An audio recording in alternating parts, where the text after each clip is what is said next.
さあ、みんなが大好きなウルトラマンエースが風船ガムになったよ。鳥獣やエースのかっこいいおまけが、楽しい。ロッテウルトラマンエース風船ガム。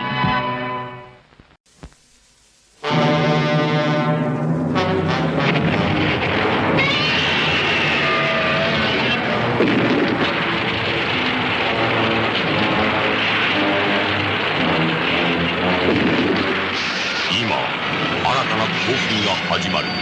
蘇る熱きヒーローたち。超リアルな造形で完全再現。バンダイウルトラ怪獣シリーズ新登場。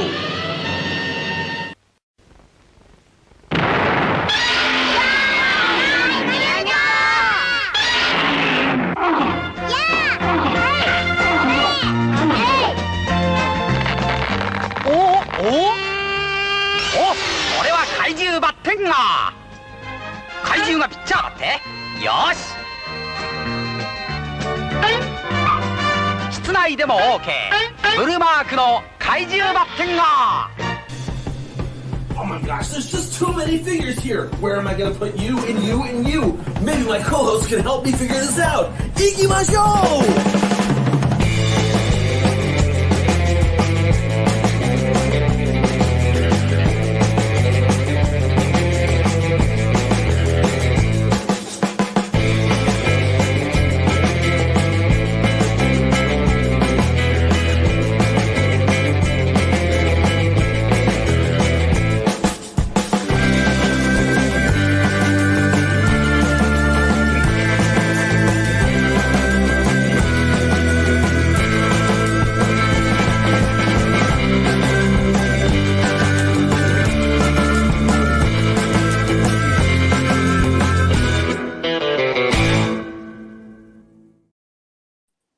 Yo, what's up, and welcome to episode 55 of Collect All Monsters. We are here broadcasting live in, August 2024, and where I am, holy moly, it is a little hot. Let's do some rearranging here real quick. If you didn't notice, we are missing John Ruffin, who is not with us this time, not feeling so well, and so we've asked our co-host extraordinaire, aka producer Jonathan Portman, to join us. Say hello, Jonathan. Oh, you're muted. Oh. Let's try that again. Hello, everybody. What's up, dude? Jonathan. Not much, man. So Happy to be here. It's been fun. Yeah, it's really great to have you on, of course.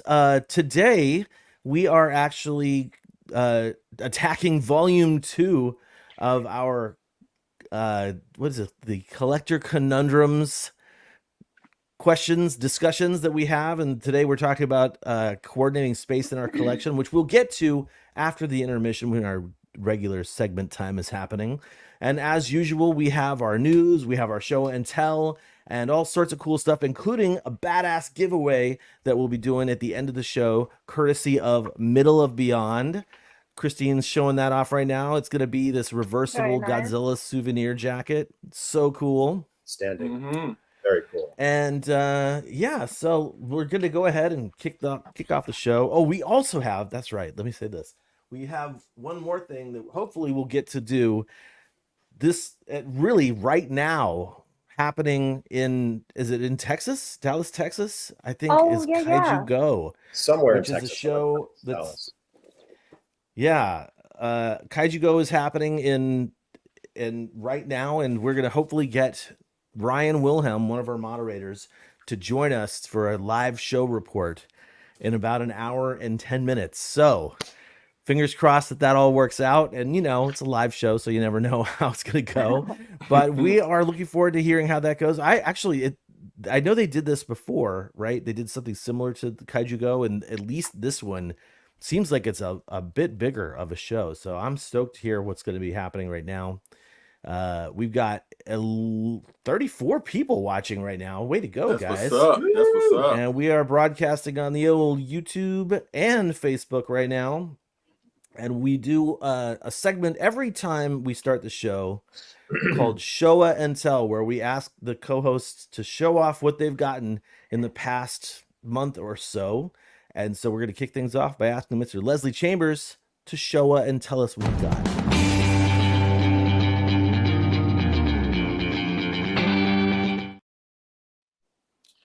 What's up, people? It's been a minute.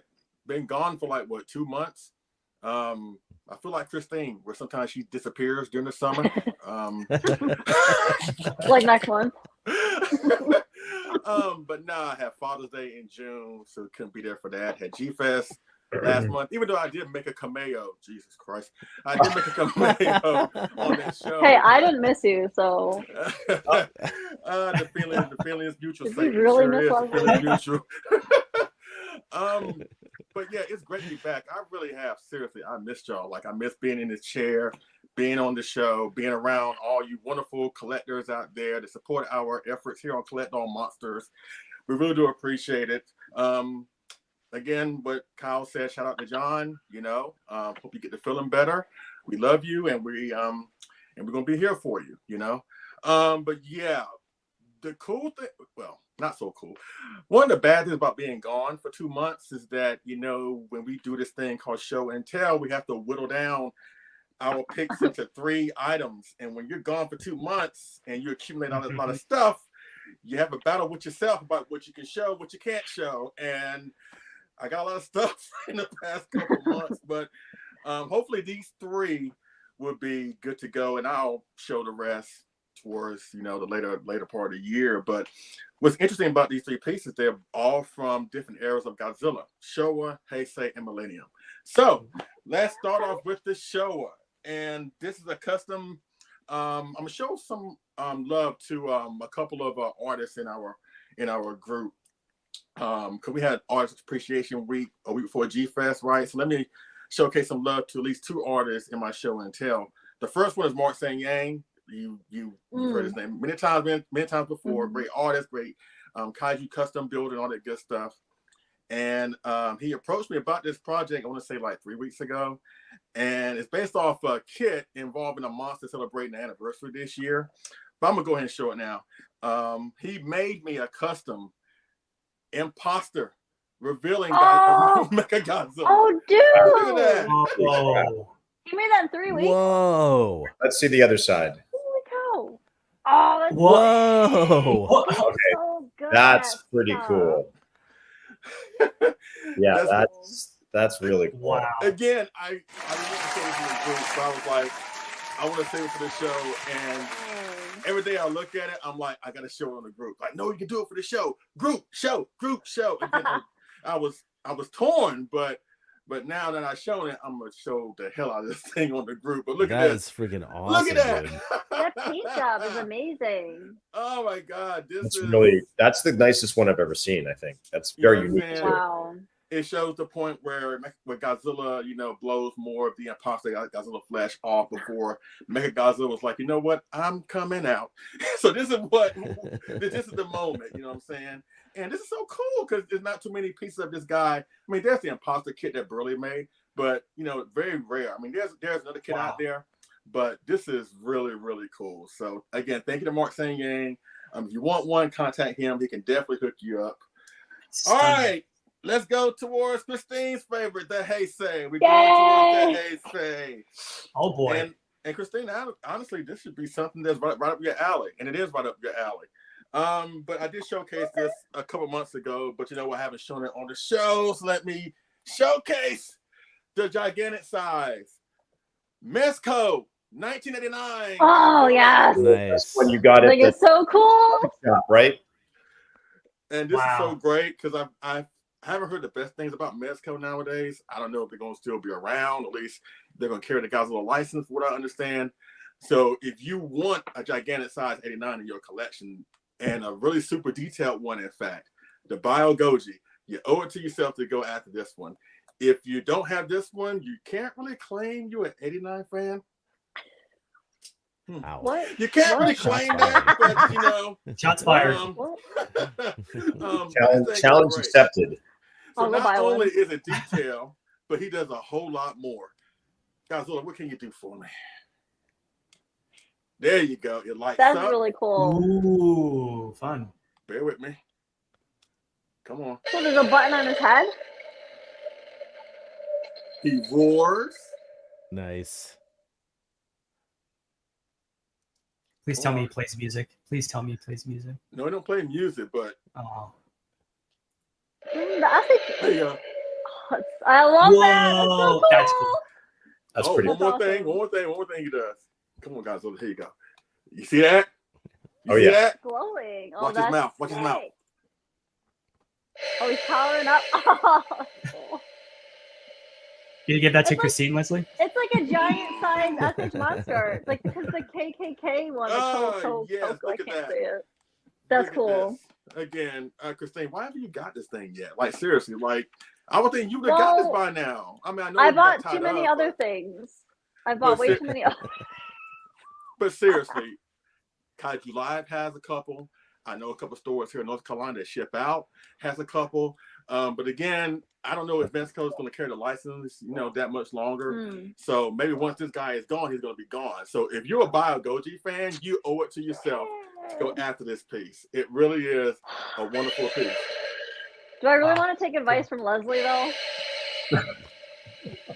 Okay, I gotta say, I love how he roars. It's almost like a quick growl, because a lot of toys that have the roars, it's just the basic roar. They actually have a different sort of inflection. I love that. That's really cool. Yeah, and you know what? Now that I think about it, Kristen, you probably don't want it because it pays more than $20 and you can't find it at Walmart. So why would you be interested anyway? I gotta work that overtime. No, that's That pretty is nice. really cool though. It's Oh my really God. nice toy. It's really cool. Very nice. All right. toy. Now, the last item, again, is coming from a favorite film that myself, Kyle Young, and my beautiful wife, Sandra, share. You know what that film is. Oh, And we're okay. going towards another audience appreciation. Greg Betters, and I got this kit at G-Fest. I didn't let you know I got it at G-Fest during the show last month, but I did get it. And it's from Galloping Ghost. And I got myself a 30-centimeter resin model kit of the GMK Baragon. Oh, Nice, nice. yes. Whoa. That's really sweet. And Greg painted that? Greg painted that. Hey. Greg, the new artist that y'all have to look out for. Right? Aside from David, aside from Marcellus, aside from Steve Serajoli, Greg Betters is going to be the guy to look out for. And I have a special announcement involving Greg in a couple of weeks. I can't tell you what it is just yet, but it's something involving him and model kits moving forward. And as you can see, he made this incredible, base. Dang. Incredible You base. made the base and too? yes. It's in scale too. Oh That's the my scale he is with God. trees. That's pretty cool. That is amazing. You know what? Everybody in the chat is doing it. So my fellow co-hosts, do it along with me. 1, 2, 3. Ah.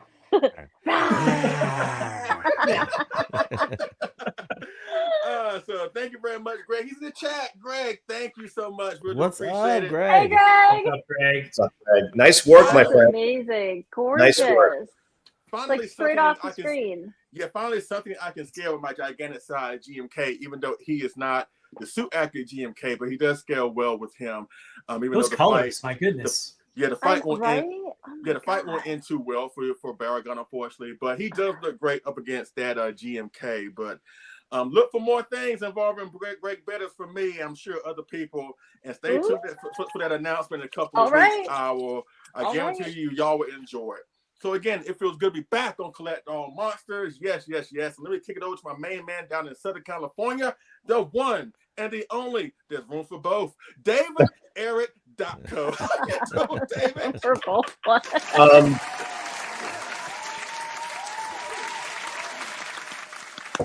So you got it right. I am in Southern California, and it's pretty hot here too. Just like in Tokyo, it's pretty hot, but it's pretty hot here all the time. Very So nice.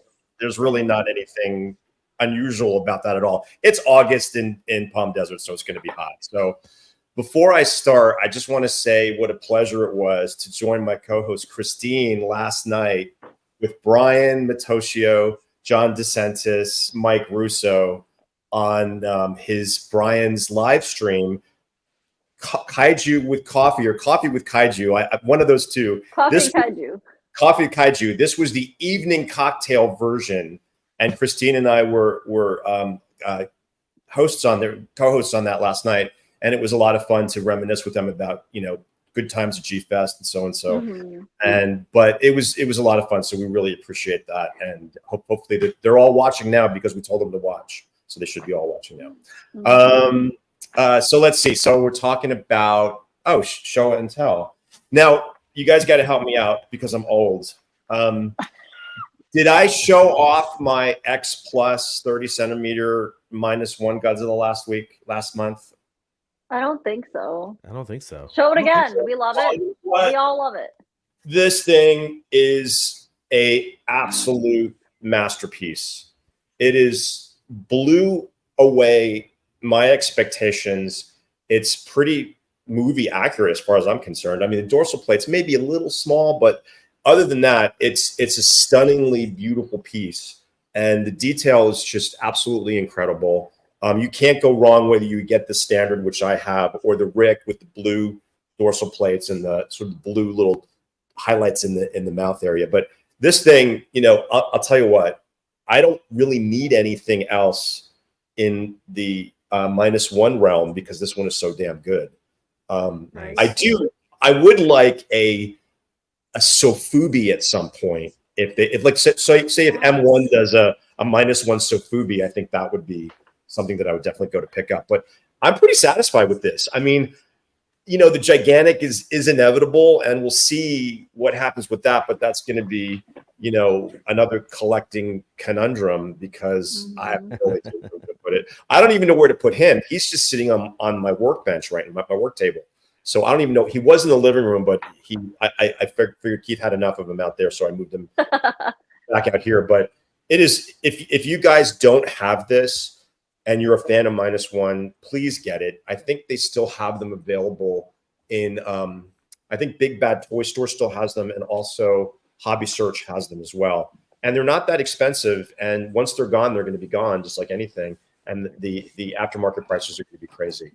But excuse me. Yeah. So this, if I didn't show it last week, I'm showing it now. If I did show it last week, I'm showing it again because it's that good. And I love it. And X Plus, you knocked it out of the park. So that is, put him back over there. And then I got to show you this. This is something really, really super special. Good friend of the show, Alex Sawyer, as we all know, is an amazing artist. He has a really unique style of drawing kaiju in the Edo period style of art. And Jonathan, you went to that gallery show in LA last week. I think Alex would have been a perfect candidate to put a piece in that show. Hopefully next year he will be able to submit something because it is absolutely stunning what he just made for me, a custom Edo style Godzilla. And let's see if we can. Nice. Oh my god! Oh, Nice. the storyboard. I mean, look at that face. I mean, That's it cool. is just, it looks like something that should be on a scroll. And you can't really see it because of the lighting. It's kind of got an age sort of like discolored paper that it's drawn on. And it's just cool. stunning. It's beautiful. And I love it. And thank you, Alex. You're super talented.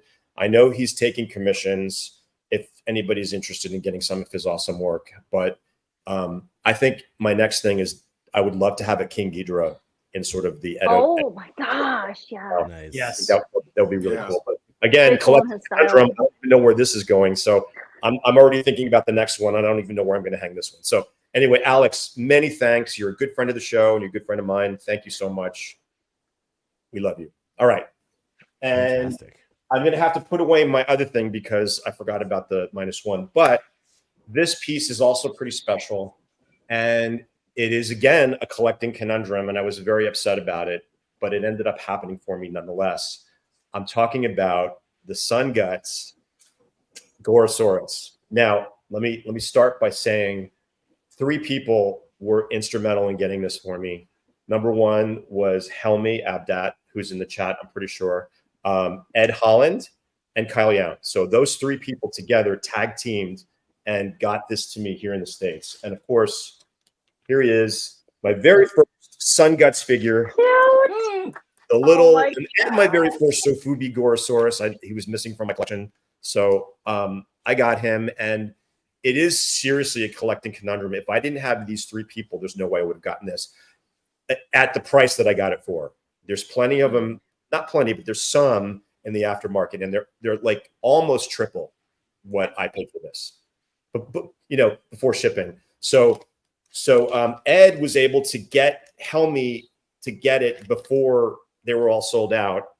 And then Helmy passed it off to Kyle to ship it to me here in the States because it would have been a lot more to ship from Australia. So all three of those people are awesome. Thank you so much. Helmy's lucky. He got into the show under a media pass because of Ed Holland. Yeah. That's what I meant to say. Yes. So yeah, I was in line and Helmy and Ed and Gonzo passed me and I'm like, Rockstar alert, watch out. Yeah, total rock star alert. And they are rock stars and they're my heroes. And this little guy it's small, but as you know, I think someone else has one that they're going to show off too, out of the bag.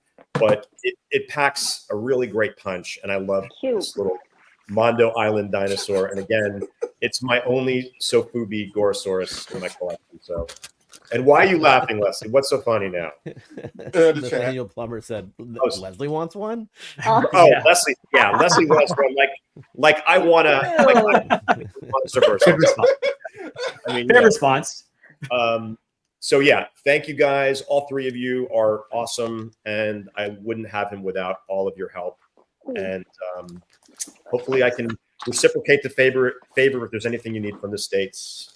But anyway, that's it. That's all I got. Mondo UFO Godzilla. What's that? Mondo UFO Godzilla. I got you. Don't worry, I got you. I already made arrangements for it. I got you. So I'm gonna pass it over to Christine. I think she's right there. Christine Chapin, who I've been seeing a lot of lately. I guess I know. I just saw you last night. Let's see what you got. Show us. All right. So yeah, it was a lot of fun being on Brian's stream last night. Always love the cocktail hours, and we always have so much fun talking with each other. And so yeah, I did get a few things. Actually, I showed off some stuff last night, but I'm going to show it here because I didn't do it on our show yet. But first thing, I don't think I showed this off last month, but I got one of the Mondo Aztec birding Godzillas, which is so gorgeous in person. Done by Jesse Hernandez and then sold through Mondo.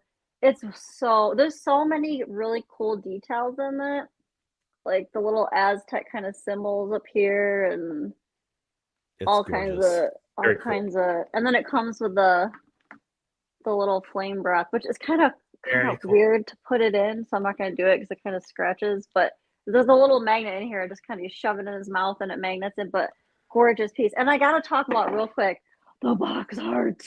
Oh, yeah. Oh my God, the box for this thing. Oh, look at this. Wow. So cool. And so Mondo really goes all out there. Yeah, that looks like it came right off of a relief painting from like an Aztec pyramid, doesn't it? Like it's totally. Oh my God, I love this style. So I mean, and Jesse's art, he's Urban Aztec on Instagram. But man, his art is just gorgeous. And they teased at San Diego Comic-Con a King Ghidorah. So that's, I don't know, I'm gonna put that. I'm gonna buy it and I'll figure out where it's going later. So I'm so thankful that we're doing this series because I have issues. We all have issues, I guess. Buying all these things. Oh man, I really love Jesse's style, and I think that I mean, not to.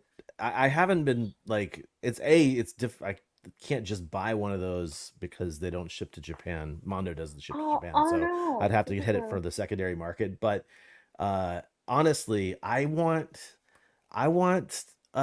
like to have somebody make a stone version of it, like it would be like you know, like similar, exactly, similar to how I did the patina on the Varan. Like I would love to see a stone version of it with like moss on the edges and stuff like that. But yeah, Jesse Hernandez, I want to get him and Peter on the show, as well as Mono Robot. That was your suggestion, Christine. Like I think it would be really cool to have an episode where we talked with them about like stylizing Godzilla for like outside of the general kind of stylization. Great idea.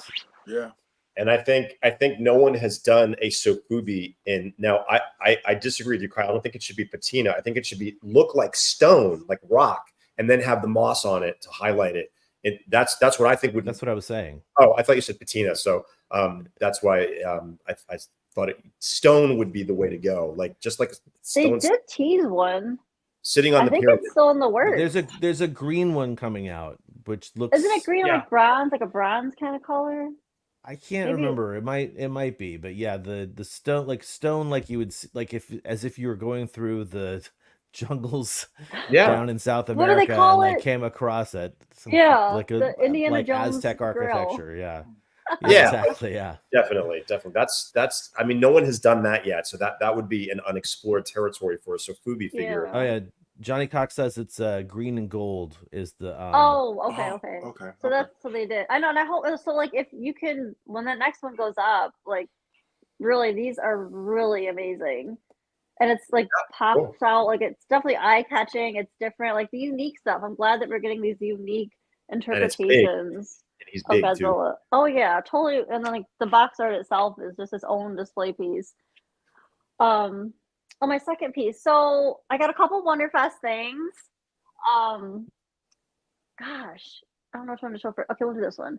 So I'm not the biggest Shin Godzilla fan. I don't really like the movie. I don't really like the suit or the. So we've heard. I don't. Yeah. It's What like, did I I'm tell not really you? the biggest fan of the look. See, However, John's not here, so you can go ahead and say that So I now. can just- Uh-huh. however, there are some pieces that really catch my eye, like the Sun Guts. I have the Sun Guts set because I just love how those look. And so there's this company called Frog Tree / Core that at this past Wonderfest released their first actually Godzilla sculpts, and one of them was the Shin Godzilla, and this thing is so cool. Oh, Like when I first saw the pictures, like the pose is what got me, because love literally I this absolutely thing looks awesome at any angle. It looks so cool. So this is originally I wanted the colored version, but then for some reason the more I looked at this one, I was like, oh, I really like the kind of burnt marshmallow look. Like maybe does it's look like a burnt frozen marshmallow. kind of, yeah. And it glows super bright. But man, I'm so glad I got this, because just the like I said, the pose of it was what really got me. And it's Can a you show really his face great. some more? Can you show his face some more? Oh yeah. Face is Why- great. Why does it look like he just spotted a roach on the floor? He's terrified from it. That's That's my face. My face when I see the spiders. But it's really. I love the arched really head cool. though. It's really cool. It's I've never the, seen Yeah, it. uh, it's different. It's it's Like, I've very never unique, seen- very unique Yeah. for a pose. That's, It's the Dada Definitely version cool. of Shin Godzilla. Yeah. so I hope this they continue. this company, by the way, had so from being there at the show, they had this and another variation which you were talking about, and then they also had a burning Godzilla as well, which has like wisps of smoke coming off it, which reminded me of the concept behind the Neo Player One burning Godzilla, but Oh yeah. the one that they had at the show, it's like kind of more realistic, more beefy looking as opposed to cutesy looking. It was really interesting, and I'd never seen that company display anything before that I know of. Of Godzilla, no, because they usually make I can never say it right. Rinkaku. It's like a little lizard dragon, super cute and very popular. So that's mostly what they're known for. But I did get something else from them. Speaking of Kyle, I don't know what the burning Godzilla is. Oh, there you go. Yeah, yeah. Yeah, so, Nice.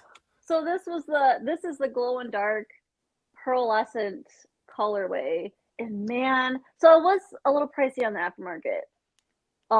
Probably more than I would wanted to have paid, but man, I just love the sculpt again. And look at like how Kyle was saying how they sculpted the smoke.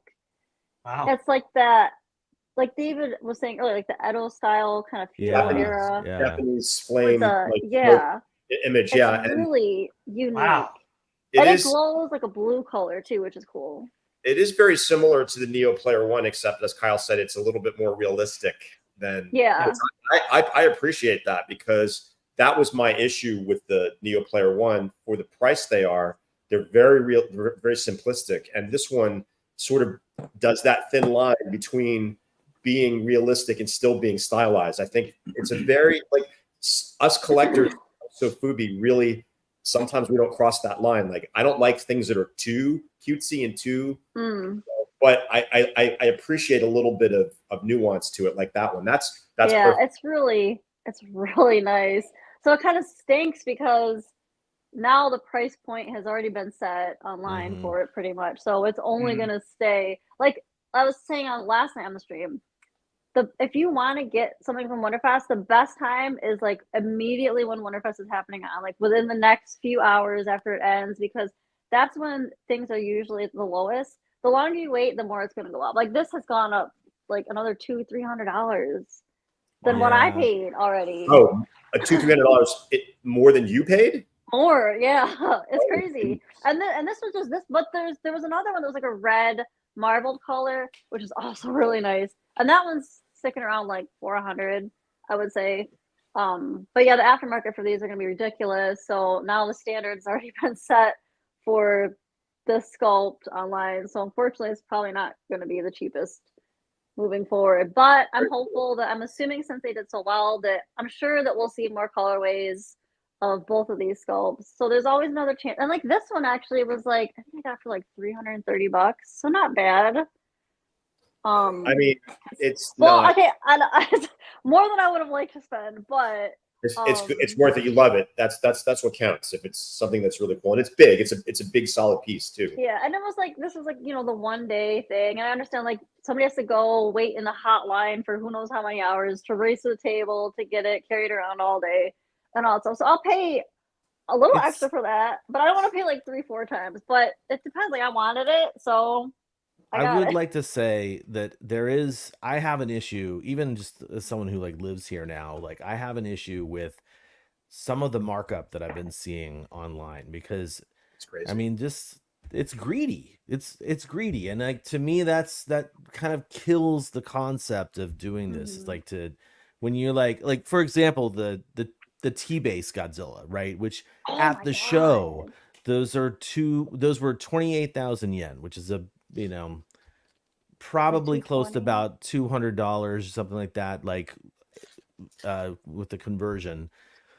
Regardless of that, if you're not doing a conversion, if you get paid in yen like I do, like 28,000 yen, that's a pretty expensive Sofubi piece. And then to see those show up on Yahoo Japan auctions and other websites for 3 times the amount at the show. Oh wow, really? Pretty much immediately. It's ridiculous, and it really kind of just like we It's talked about, disheartening. I think in our last episode, seeing that kind of markup it almost just kills the concept of like, is this something I want? And it makes me kind of like bitter about it. So yeah, 100%. It takes the fun out of it. It takes the fun out of it. And this here's the perfect example right here. This was 4,000 yen at the show. Okay. And when I didn't think I had gotten it yet, before Helmy messaged me, somebody sent me a link and it was 170 before shipping. And I'm like, are you serious? That's insane. That is absolutely insane. And Kyle said it perfectly. It takes the fun, sucks the fun right out of it. I mean, this is a fun little thing. I mean, I understand tacking on a little bit extra, but like literally like doubling and tripling the amount is like absolutely just not cool as far as not fair because I never do that. I would never do that. And a lot of collectors would never do that if they're selling some of their own merchandise. And I do understand carrying it around all day at the show, whatever. And it counts for something. Going to the post office, it definitely takes effort, but that amount of markup, it like it sucks the fun out of it. Like all of us have bought things for friends who can't make it to G Fest. You guys have bought stuff for me when I can't make it to G Fest, and you don't ask for any. I guess because you're friends, it's different. But I carry it around all day. It's like not that big a deal. I mean, really, it's not that big a deal. I think some markup is expected. If you can't go to the show, you expect a little bit of markup, and even like, and I'm not even talking about friends buying something for somebody. I'm just saying like. Let's pretend like there's a show. Let's pretend I don't go to Decon, right? And I'm like, okay, well, I want to get something from Decon. Double the price is probably about as high as I would think to maybe go on something. Me too. But when it goes over that, and I'm talking about it here in Japan too, right? So like the T-base Godzillas are a really good example because people were selling those for so much more than the original. Not just like, hey, I'm throwing on a little extra for my time and effort. They're like literally, I couldn't believe like there was somebody selling one of the ones that I got for like 80,000 yen. And I'm like, way more than double the markup. So anyway, It's like sorry. these. Like I Old paid. manning it right now. Well, you know what this is? Shaking You the know what fist at the this is? cloud. This is the perfect example of a collecting conundrum. Does it make you not want it anymore? Sometimes the answer is yes. Yeah. And this one was like, I really wanted this, and I didn't want to pay. I didn't want to pay 400, but I really wanted it, and I knew watching by how fast they were going online that if I didn't get it now, I was going to end up paying because now it's like $1,000, and there's no way. So I'm like, if I don't pay what it is now, it's only going to go up. So having said all what we just said, there are exceptions. If there's a special piece that really speaks to us as a collector, I'll pay whatever you really want it for. Like Leslie, you've done that with model kits because model kits are the same thing. They're out for a short time and then they're gone. And then the aftermarket, they're like ridiculous. And then then you have to get them. If you're not a model builder, you have to ship it out, get it built and painted, and then have it shipped back. So those model kits, people have no idea how expensive it is to be a model collector these days. It's much more than Sofubi, which is getting crazy too. So these are all collecting conundrums because we love these things and we want them, but when they're that much money, it takes the fun away, number one, and number two, it's just you feel like you're defeated before you even begin. Yes, exactly. It is. It's that way. frustrating. It did not used to be that way. You were able to get things. It was still difficult, but it's much easier to get things. Not the last 5 years, I would say, has really, things have changed with the comeuppance of designer vinyls and these really amazingly short, small run model kits. Like there's 5 model kits made, and it's like, okay, well, whatever. But anyway, it's a collecting conundrum. Yeah. Hey, Christine. Picky and choosy. Do you know how much that that Shin Godzilla was at the show? I didn't actually get a price. Oh, it was. I think it was like 280, and the painted one was like, or maybe this one was 230, and the painted one was 280. But this was too. They were both around the same. Like both of them weren't. I mean, it was expensive for there anyways. But then, they were about like 230, 280. I think. So I'm just, because I'm a multitasker, I'm looking at Yahoo Japan auctions right now in a different tab, and the Frog Tree Shin Godzilla, there's a bunch of them. Like most of these have no bids, right? So like take some of this as a grain of salt anyway, but like they're charging a minimum of like 54,000 yen for these things. For these ones now? Yeah. Oh my god! Wow. So before shipping. That's not what I paid. But that's definitely before shipping, especially to people in the U.S. where they have to pay double shipping. And that's a big box. That's $50. Yeah, it's like $50 for one box. Crazy. Well, one of these, not this colorway, but there was like a dark blue. There was like, I guess it was the chase color, but there was like a beautiful dark blue one with like red smoke and whatever. That one went for like $1,500. There's only one listed, and it like somebody bought it. It was a buy it now, and that was like they don't last long when they go up. But now it's just sad because they started out around 400, and then 600, 700, 1,000. I'm like, oh my god! But and it's a burning Godzilla too. So burning Godzilla is just notorious for just in general being expensive. People go crazy for it. Yeah. So maybe next Wonderfest, since there'll be more available, they won't be so much. I would love to get another colorway. If I treated Wonderfest like it was like an investment opportunity, like that would probably be one of those tables you're like, all right, got to get to this table first kind of thing. But no. Yeah. Anyway, all right. Sorry for the dissertations, but oh, it's all good. Hey, it's all part of our series we got going on, so it's good. It relates to our show, all of it. Yep. I'm going to pass it down to Jonathan.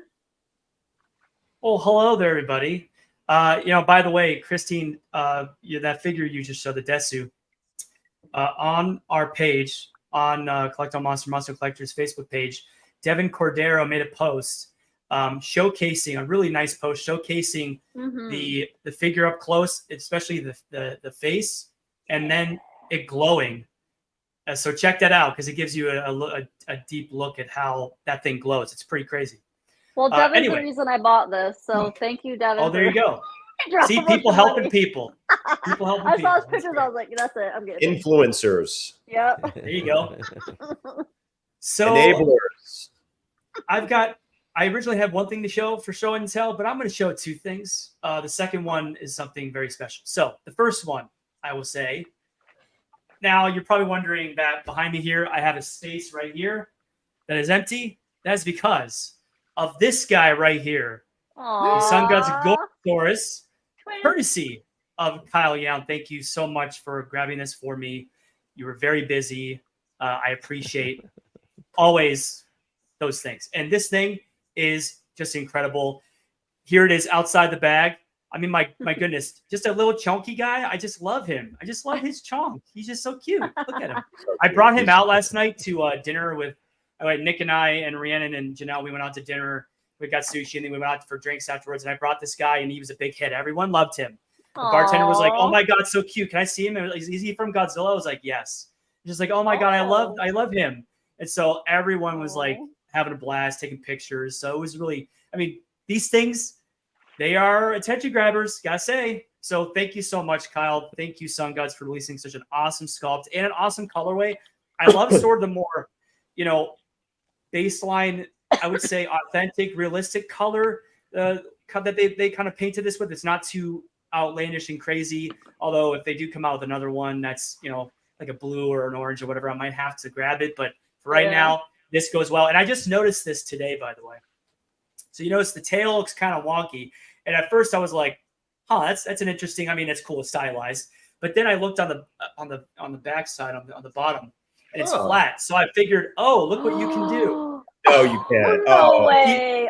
This my is God. Sun Guts, because Sun Guts is novelty. They do some really interesting things. And he stands up like that? You can put him, look up, you can put some putty. He doesn't stand up like that. It's too top heavy, but you put some putty. Oh, that's how I'm displaying him right now. And look, that's cute. boom. Oh my God. Right across. Here you go, King they're working their way through Destroy All Monsters Kaiju. And so that eventually you're going to be able to get yourself a Sun Guts King Ghidorah and put that display together. Oh my It's gosh. coming, man. That'd It's be got to be amazing. coming. So Jonathan, may I interrupt you for just 1 second? You just had a perfect another topic for Kaiju Conundrums or collecting Conundrums. So when you see the Sun Guts Gorosaurus, the first release, come out, do you buy the one even if you're not completely in love with the color, or do you take the chance that they'll do another color variation or maybe a glowy? Do you take that chance? I know, Christine, you are taking that chance. Yep, I'm waiting. Right? I'm waiting. It's another conundrum. It's like, do I pull the trigger on this one? Because there may be one with a colorway that I absolutely love. I'm not saying I don't love this one. I do love this one. But and then on the other hand, they may not release another one. Sometimes they don't. This is it. That's a great concept, because the gut punch answer right there is yes, you can. For Sun Guts, you can wait. But for something like that's like an unknown, like I think we're probably both thinking of the same thing, the storyboard Godzilla, which came out. And I remember the very first time when we were in Japan together, David, I was like, I don't love the plain red and I don't love the realistic version.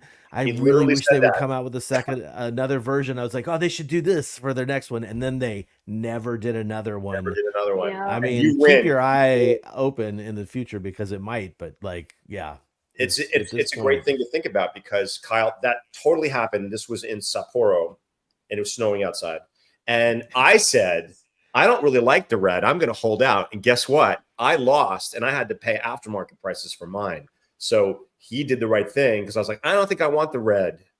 And that was a big mistake. But ultimately, I course corrected and I got it like in the middle of the road before they blew up, but it was still a lot. It was like more than triple what it was at the show. Yeah, talk about marketing up. Oh my gosh, those stories. Yeah, wow. So Jonathan, I apologize. Please continue. Totally fine. So we have, so the last thing I wanted to say about this guy is texture. Something about Sun Guts with their textures, I just love how detailed it is for how simplistic it is and how cute it is. Another thing I will say, this is banking off of what David just said and what Kyle, you guys were talking about the collecting conundrum of like the markups and stuff. okay, for example, I believe this guy was like 40, 50, something like that, dollars, USD. I'm not going to say where I saw it, but I saw this going for 170. And to me, that is appalling because I could see maybe like 20, 30 bucks extra. Sure. Mm-hmm. Less than 100. Okay. 170 though. I mean, come on. That's like triple, quadruple. Like that's a little much. So that's all I will say about that. This is amazing. Thank you so much, Kyle. Thank you so much, Sun Guts. Thank you so much, Wonderfest. And everybody else in the world that loves Sofubi that keeps them making these things. King Kong Escapes. And I'm just thanking everybody right now. And King Kong Escapes, yes, and Destroy Monsters. And I'm thanking Linda Miller. Anyway, and Linda Miller. There we go. Woo! Okay, this show will go on way too long if I keep thinking of it. Yes. So I'm going to move on. And this next item is very special to me because there's a lot of things that money cannot buy, right? And that is a beautiful custom card for my 40th birthday, courtesy of my beautiful and talented wife, Janelle. She makes a Godzilla card for me. It is. She makes them from scratch. Now she got this. Oh my God. I don't know. She found this on it's from like a Thai commercial or something. Yeah, and she just yeah. and she told me when I looked at it, okay, it was like this moment where she was waiting and waiting. And when I finally opened it, we both just started laughing hysterically. I mean, look how goofy it's Super like cute. Oh. super cute. And she makes all these little these details, like, my God, but it's always a Godzilla card every single year for my birthday. And it's one that I always look forward to other than a gift. I got this grin from ear to ear. Thank you so much. You are amazing. I love you so much. Sweet. And my God, that's just so freaking funny. And I love it. And that would be my second. That's my second item for my show and tell. He favors the imposter Godzilla. He favors the imposter Godzilla if you look at it. He does, yeah. I don't know why, but it looks like he's got like braces or he's got. He does have braces. Ooh, Yeah. look at that grill. My goodness gracious! My goodness, look at that. That grill revival. I'm telling you that right now. But yeah. Anyway, so that's my show and tell. So Actually, Kyle, Jonathan, that's not everything. There's actually one more thing because Janelle actually reached out to us, and we have a little video here for you.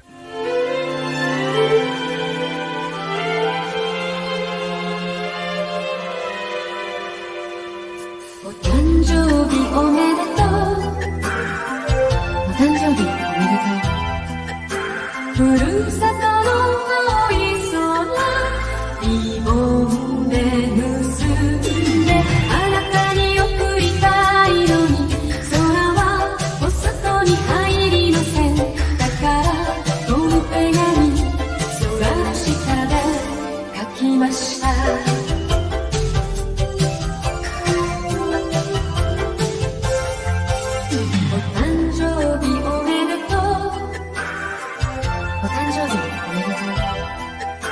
ふるさとの淡い風リボンで結んであなたに送りたいのに風に切っては晴れませんだけどこの手紙風のように送ります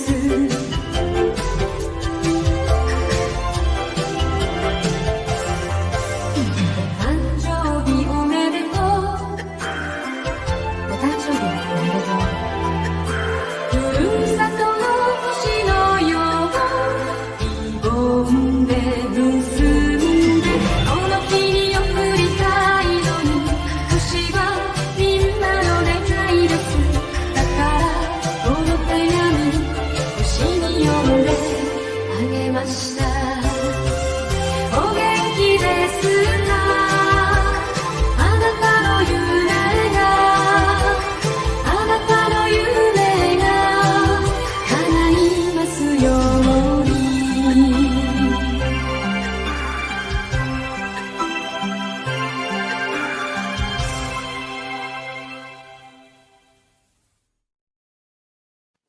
Welcome to Club Over the Hill, Jonathan. Woohoo! wow. That was not expected. Oh, Happy birthday. Thank you so much, everybody. Thank you, Janelle, my beautiful wife. Thank you so much. That was definitely not expected. Definitely over there. Thank you, honey. My God, come here for a second. Come here. Let me get you on camera real quick. Get a room. Janelle! Aw. She does not love Godzilla, but she loves me. So thank you so much. I appreciate it. Very cute. Wow. Thank you so much. I appreciate it. Wow. Kyle, please, let's go to you. Let's go. Let's move there. There we go. You got it. You got it. Thank you. Surprise videos. Who knew, right? All right. Well, I'm not going to take up too much time of the Showa and tell. I did an unboxing, unpacking in the group. So real quick, let me just say I was able to get the T-Base GMK. Nice. This is the special iridescent paint or sheen on this guy, but with like blue and there's like glitter inside. He is Beautiful. a stunner. This was direct from the T-Base table. And I could talk about Wonder Festival at some point, but man, what an experience going to Summer Wonder Festival. It was hot. It was uncomfortable. And I even paid for the like advanced entry thing, which was like over double the actual like price to get Wow. in. So Wow. glad I went, because I also got this cool this is not as cool as it's going to be when it's done, but this cool GMK Guardian set, which has like the concept Angulus, Varan, and also Baragon That's kit. cool. So these are small, so they're not going to take up too much room. Looking forward to making that happen eventually. I got to get model kit supplies. I don't have anything here right now. Also, I went with John Ruffin to Ueda City to the DNA exhibit and got myself the exclusive GMK from CCP. That Oh, nice. this has been a GMK heavy month for me.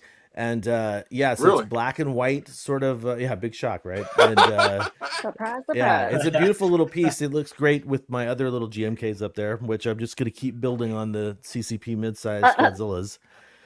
And then my last piece that I'm going to show for like the full showcase is I talked about this Varan event happening right. in Niigata Prefecture. Oh, And yeah. first of all, Nice. big shout out to Tanner Steffen, because I was literally walking out the door with my dogs to take them on a walk, and he messaged me on Instagram to say, "Isn't this one you wanted?" Because it was on Toku Toy Town.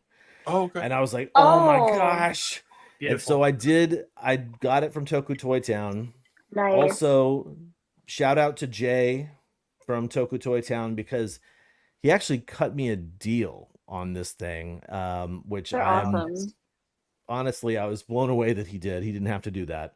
And it showed up relatively quickly, and I absolutely love this thing. It's really like the lighting in this room right now isn't as good as it should be, because this thing pops. Red vinyl with the blue spray is beautiful. I love it so much. So those are my three big items, but I'm going to cheat a little bit and say that here in Japan, we're constantly bombarded with cool stuff, constantly. And I walked into this one store nearby, and they're doing the Ichiban Kuji right now with Godzilla Oh. stuff. It started at the beginning of this month, and it's like the Yuji Sakai usually produces a really detailed sculpt and sort of like a 8-inch, 10-inch figure.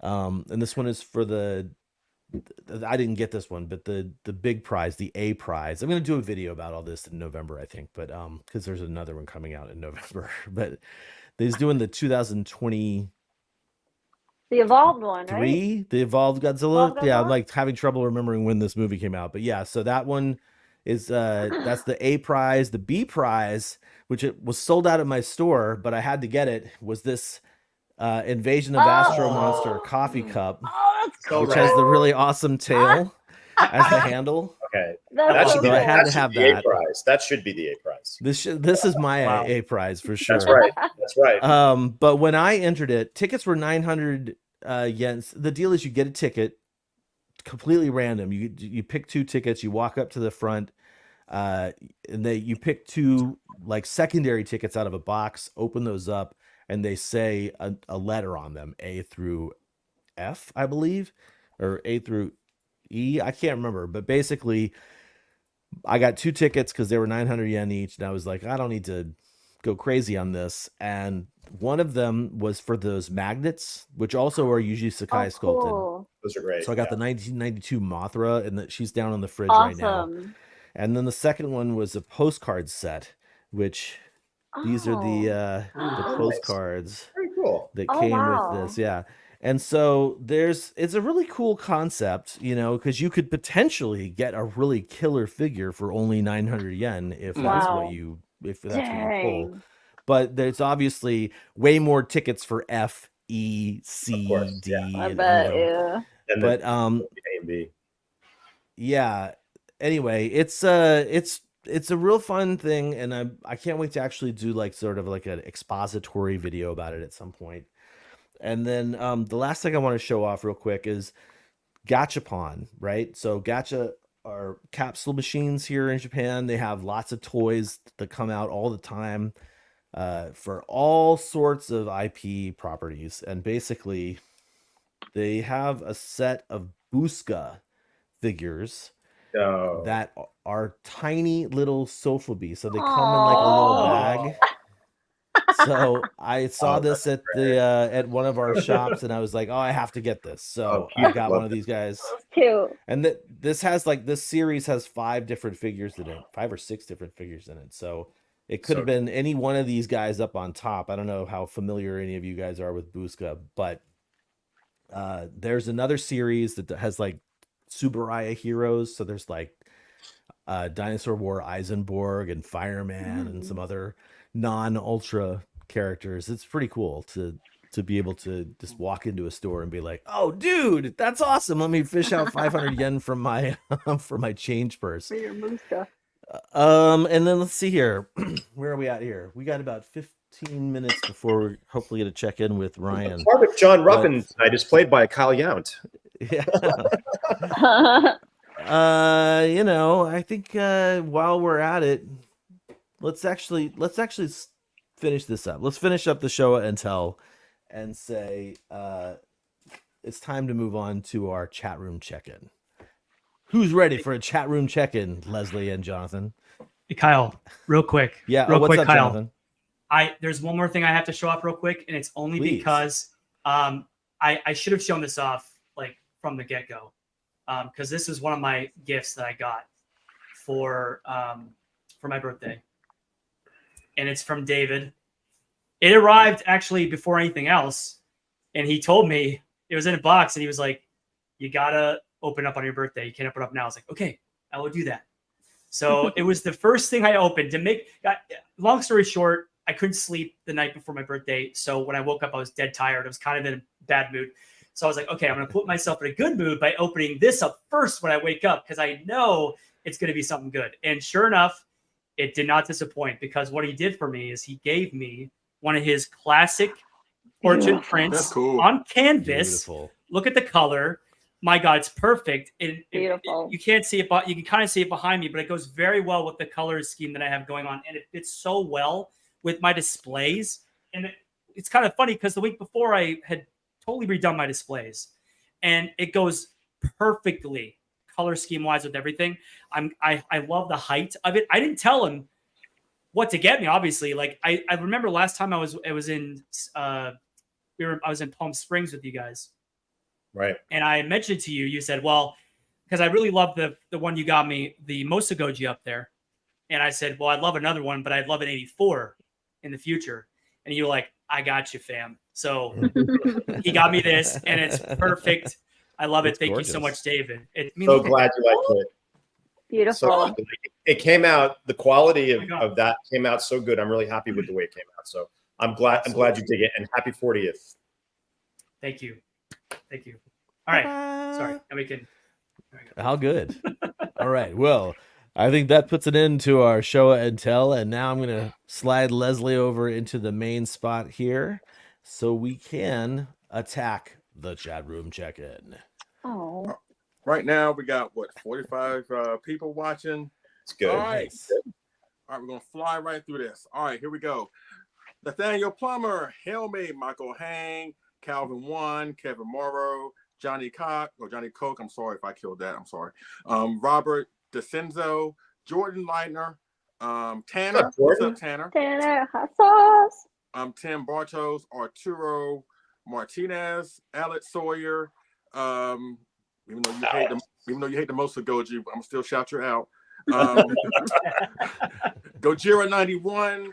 Let's see, Drew Brooks, Michael Ojeda. What's up, Drew? Of course, Greg Better. Thank you again, good sir. Greg's Let's see, Robert D, Andy Simon. Let's see who else. Wonder This World 97. Kevin Ewing. Let's see who else. Mark Rodriguez, Oscar Solis, the Monsterverse Maniac. Let's see who else. Kaiju Battle, Michael. What's up, man? What's up, Hey, Mike? Michael. Let's see who else. Let's see, John Drain, Tim Alton. Let's see who else. John Drain is the man. Sean Clifford, the Gregzilla. Sofubi Sit Down. I heard of that show before. Hey. Again, What's up, guys? Again, you should have kept Christine, just saying. But anyways, Collect All Monsters. Never get rid of me. Collect All Monsters. Who are those jokers, man? Jesus Christ. We're watching ourselves. Gaming with Dummies.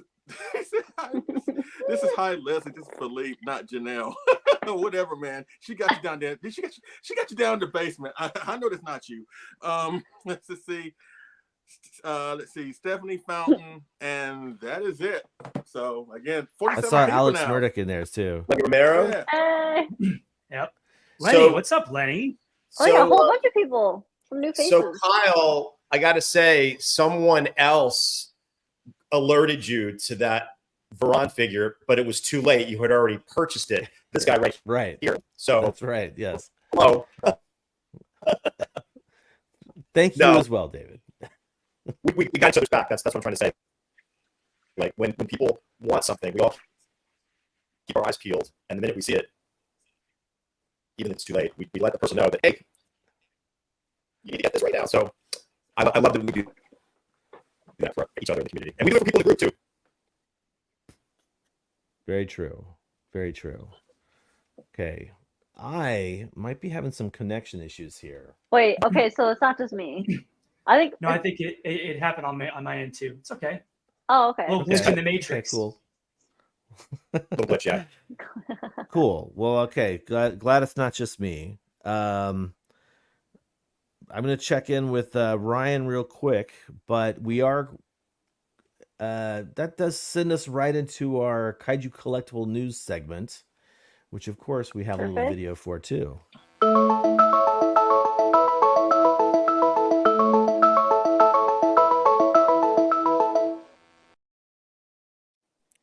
All right, so I guess what we'll do, since we've got about 10 minutes before we're supposed to connect with, we got Ryan this. here for Kaiju Go. So Leslie Chambers, what is your news item? And I did grab some stuff for you here, so I can show it off. Yeah, what I want to talk about is not exactly new news. It's old news, but happens to be new news again. But X Plus at the most recent Wonderfest showcase pictures of the X Plus Gigantic series, Godzilla 2002 from Godzilla X Mecha Godzilla. I can't stand Godzilla against Mecha Godzilla. That is a dumb title. I will never refer to that film as that. It is Godzilla X Mecha Godzilla. Now, mind you, we did see this prototype, I want to say a year ago at Winter Wonder Festival, and we heard nothing about it. We heard anything more about it, even though there was some criticisms for the sculpt. Some people enjoyed it, but there are a lot of people that were kind of like, something's off about it. They need to retool it.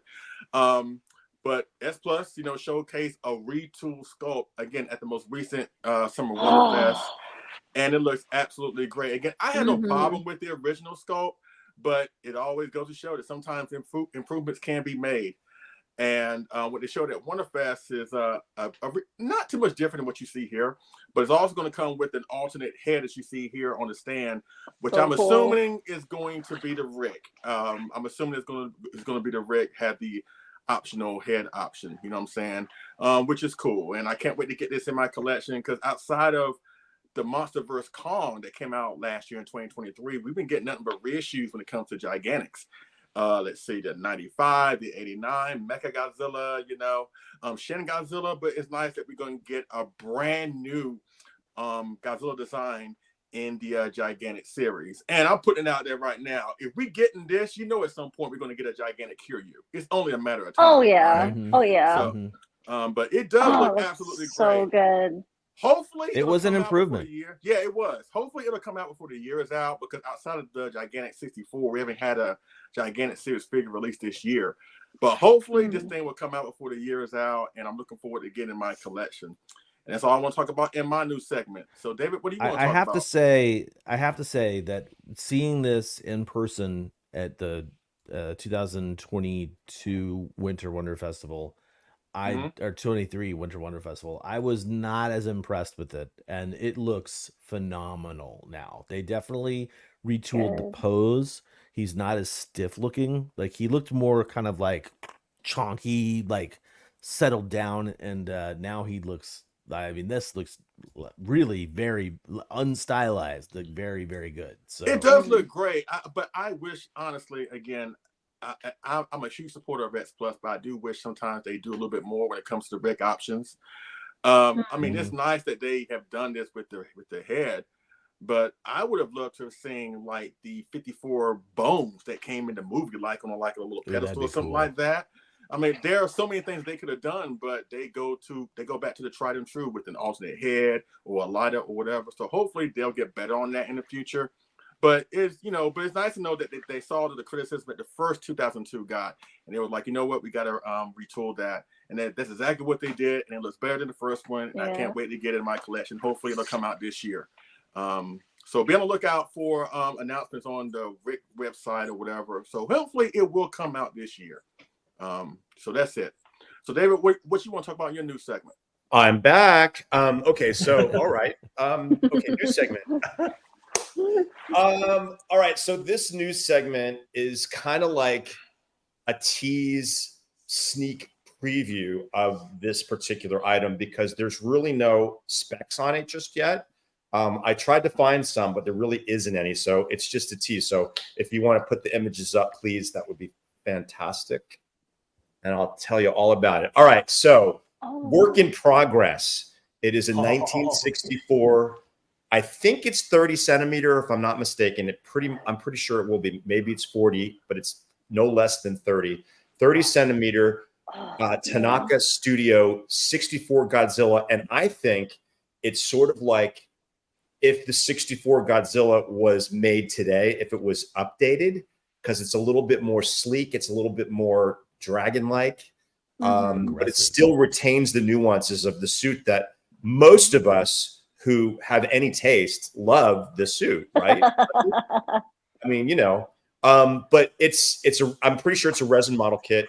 Tanaka Studio usually is known for their model kits. The pose is great. Maybe it's going to be a figure. Maybe they'll do some ones that are already built and painted. I'm not sure. As soon as we find out, we will let you know. But I'm totally stoked about this figure, because you can't have enough 64s, especially one that looks a little bit different and a little bit of an update. What do you guys think? I think it looks amazing. It looks great. Yeah. Impressive. My goodness. Exciting. And if it's as fun to build as the KOC 64, which Jonathan still has to come pick up, I'll be stoked. And like I said, those KOC kits are game changers for model builders, because they go together like butter. And you can actually build them for someone who's not near you and deconstruct it, put it back in the box, and ship it safely, and it arrives safely. I haven't had any issues with that yet. So I'm really looking forward to learning more about this particular figure / kit. And again, we will absolutely give you the information as soon as we find out about it.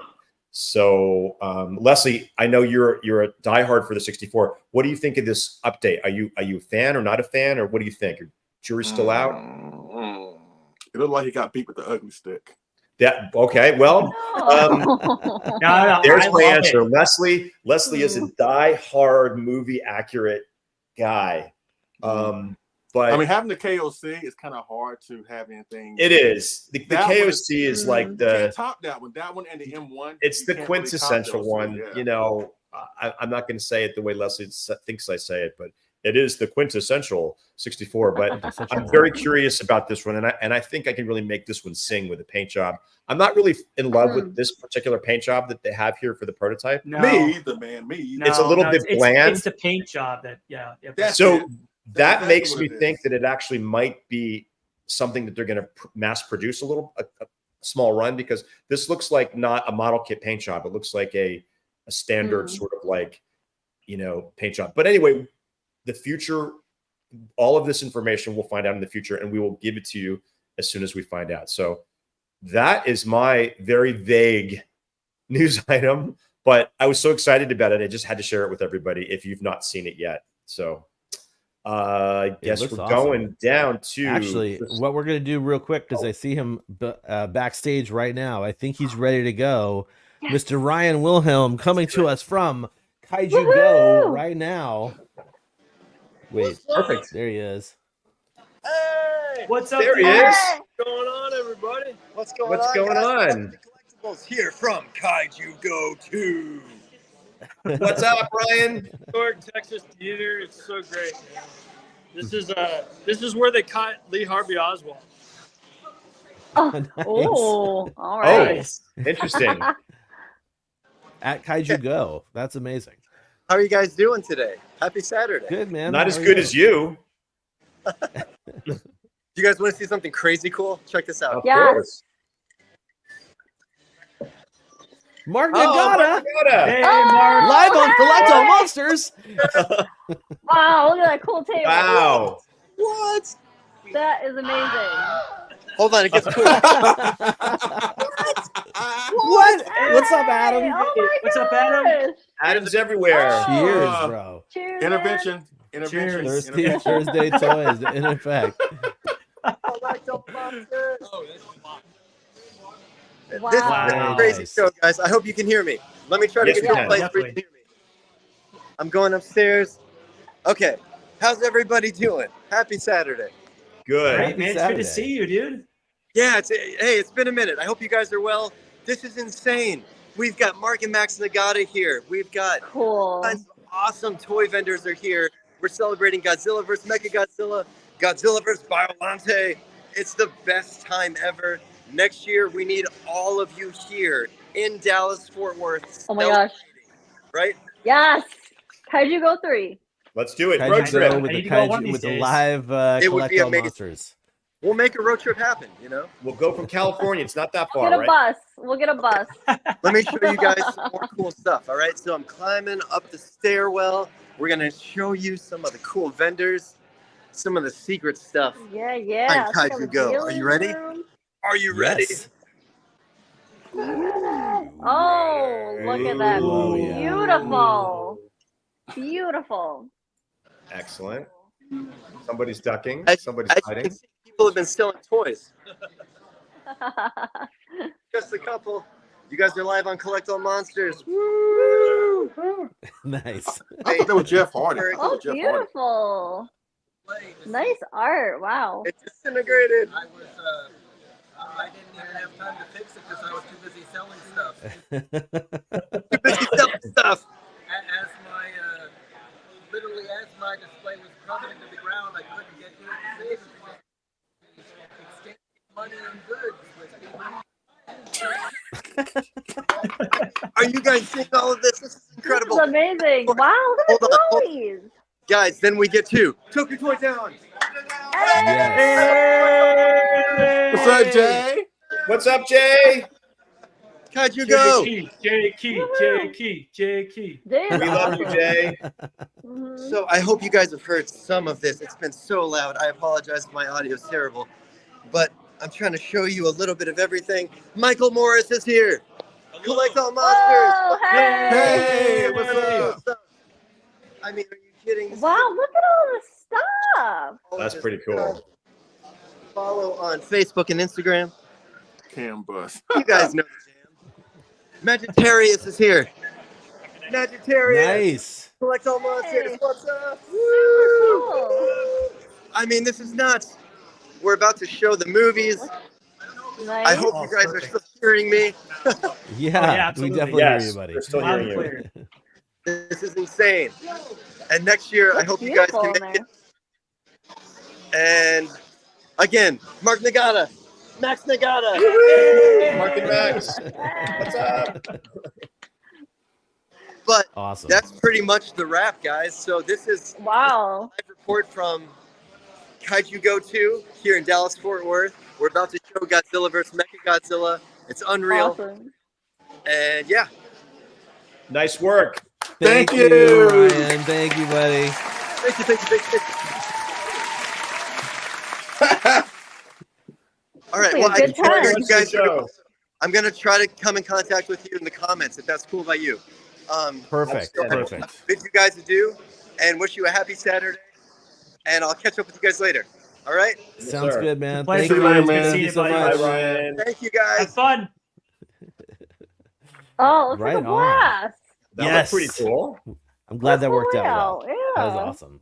Perfect. Yeah, it would be super cool to Oh my all gosh. show up at a convention and do another live episode. Cam bus That isn't a would be bad idea, so guys. I rad. mean, I can Well, most of us. The Cam We bus. can, How about the Cam jet? Let's just get in the back yeah, of Kyle's Leslie's like, truck. I need a Cam submarine or something. Yeah, Leslie's truck. Let's just get in the back of Leslie's truck. Cam Cruise. Cam Cruise. There you go. More like a short bus, if you ask me.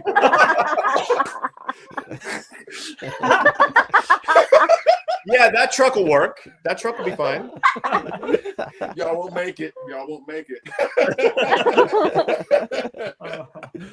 Oh man, awesome. Okay, well, David, thank you for showing us that news item. Christine, it is time for us to go with your news item. Let me get those All right. pictures ready. Well, rolling on with the festival excitement, we have next month in San Francisco, Godzilla Fest. Now, it is not G Fest, which is in Chicago. This is Godzilla Fest, which is its own. This has been going on for, oh my gosh, how many years now? A long time. So many years. So many years. Bob has been like doing this forever. A long time. He actually has two. So one is more like a film festival in the early summer, and then there's this one, which is the convention. So it's going to be this year, really huge in Japantown in San Francisco, which is amazing. So there's going to be a whole bunch of stuff. So the special guest is going to be Megumi Odaka from the Heisei films. Super excited to see her again. I haven't seen her since, oh my God, 2018, I think, when we had her at G-Fest. So she, is it 2019? So she's going to be the special guest for this one. And then there's all kinds of stuff. There's, so this is September 13th to the 15th. So it's Friday, Saturday, Sunday. There's going to be, cosplay. There's going to be vendors, interviews, panels, movies. And then one really cool thing is going to be a stamp rally throughout all of Japantown. So you go to these different sites like food places and shops and whatever. And then you get a stamp. And if you collect all the stamps, you can get a special prize if you get them all. So I'm definitely going to try to do that. I'm really excited. So I just like really quickly, stamp rallies are huge here in Japan. So I think it's super duper awesome that we're seeing that bleed over to American events now, because like honestly, I have a book downstairs that I take with me out that in the world where I go and get, like in Japan, I mean, where I get stamps from places. And so like, I'm a little bit jealous that there's a stamp rally at this event that I'm not going to be there. I know. I thought it was a really cool thing to actually. I've never been to a stamp rally, and I've always wanted to do one. I'm like, what more perfect one than have a Godzilla stamp rally? And that's so cool. So, yeah, it'd be fun. Jonathan, you should think about going up there. Yes, you guys should. I think you should. I wish I could. I wish I could. I will say this. I didn't see much about this, and I don't know if it was marketed or like advertised. They needed to. I didn't really hear about it until late in the game, but that's really freaking awesome. I mean, my goodness, in Japantown and San Francisco. Japantown. And this is the first year they're having it in Japantown, so hopefully, if it goes well, it can continue to stay there, which would be amazing. That's my old stomping definitely ground. Next year. Japantown. Yeah, it'd be great. And so Friday night, there's a special fan dinner with Megumi. You can get tickets online. It's Bay Area film events. So you can buy a 2-day pass for the weekend. I think it's like $62 for the 2-day pass for Saturday and Sunday. 1-day pass is like $35. The fan dinner is Friday night, I think at like 6 p.m. But yeah, it's going to be with Megumi, and then you get early access to the dealer's room. I think that's like $107 for that, but you get to hang with Megumi, probably get like photo ops and all that kind of stuff with her, and then she'll be at the show all weekend long. She'll be on interviews and panels and all that, and then they're also showing movies at later in the day too. So yeah, if you're in the Bay Area close by, or you want to fly in, I would say this is going to be really big. Don't want to miss it if you can. I'm definitely. You know, I think it's great that we got all these options when it comes to conventions. G-Fest is not the only thing in town anymore. You got Kaiju Go, you got Godzilla Fest, you got Kaiju Brooklyn, you got All Monsters Attack. Right? So it's nice. Monsterpalooza? Yeah, That's so true. It's nice that we have options now. You know what I'm saying? So that really is a great thing. It really is. And I didn't get to make it to G-Fest this year, so I'm super excited to see everybody that comes to this one. I mean, I've loved that. I mean, San Francisco's like an hour and a half away, so it's really helpful to me that it's so close by. That's great. I mean, it's an hour and a half flight from here, so I'm gonna really try to make it work, because we're going to Seattle on the 17th. So I think I could go for like maybe the first day or two and then zip back, but I would love to go because San Francisco, Japantown is where I used to hang out. It's beautiful there. It's amazing, and I'm gonna really look into that and see if I can make it just for a day or two, because you can come stay with us. I might. Stay at our house, I might. Now you're tempting me. Okay. Hey, we got. Well, we can in the collection room. We can talk about this, offline, because it sounds like, and Jonathan's right. They do need to advertise more, because it sounds like it's going to be a really big thing, and I'm not seeing a whole lot about it. So maybe you can let them know that we'll help them advertise this event, so more people will come, because it sounds like it's a big deal. And I've been to Godzilla Fest, Godzilla's 40th. The one with Mark McGuire, this one right here. Oh yeah, nice. This is Godzilla Fest. This is the one that they had at the Castro Theater. And this is the one where I met Hiroshi Koizumi, Akira Kubo, what's his name, Jerry Ito, and this is also where I met Diane Dougherty for the first time in the dealer's room upstairs. So this was you met Nelson. I went to. You met Nelson. 2004. 2004. So I would have punched him. Wow. It would be a long time ago. Oh, you would have punched Nelson in the face? I would have punched him in the face. Oh boy. And I think Russ Tamblyn was there too, but I was like, I'm not going to that. No. I would have punched him too. I would have got him too.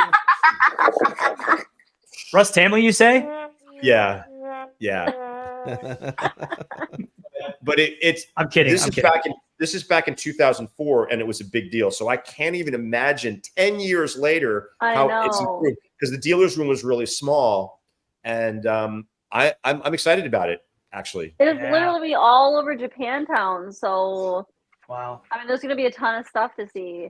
Jonathan, we'll talk. Let's talk. Yeah, there might be a little surprise too. I heard that. I'm not going to say too much, but. Yeah, someone said else. something about that. Maybe it was you, Christine, but someone else, I think, said something about that, like hinted at something. I don't know. Oh, somebody at Monsterpalooza told us, Jonathan, that this was happening. I think it was Lenny Romero or no, it was Kevin D'Antonio. Oh, okay. Yeah. Okay. Because he's one of the organizers of this. He's been doing it for years too. So he is one of the organizers, and he was telling us, maybe you had already left at that point, Jonathan. I'm not sure if you. I think I did, him. For the 84-85 stream.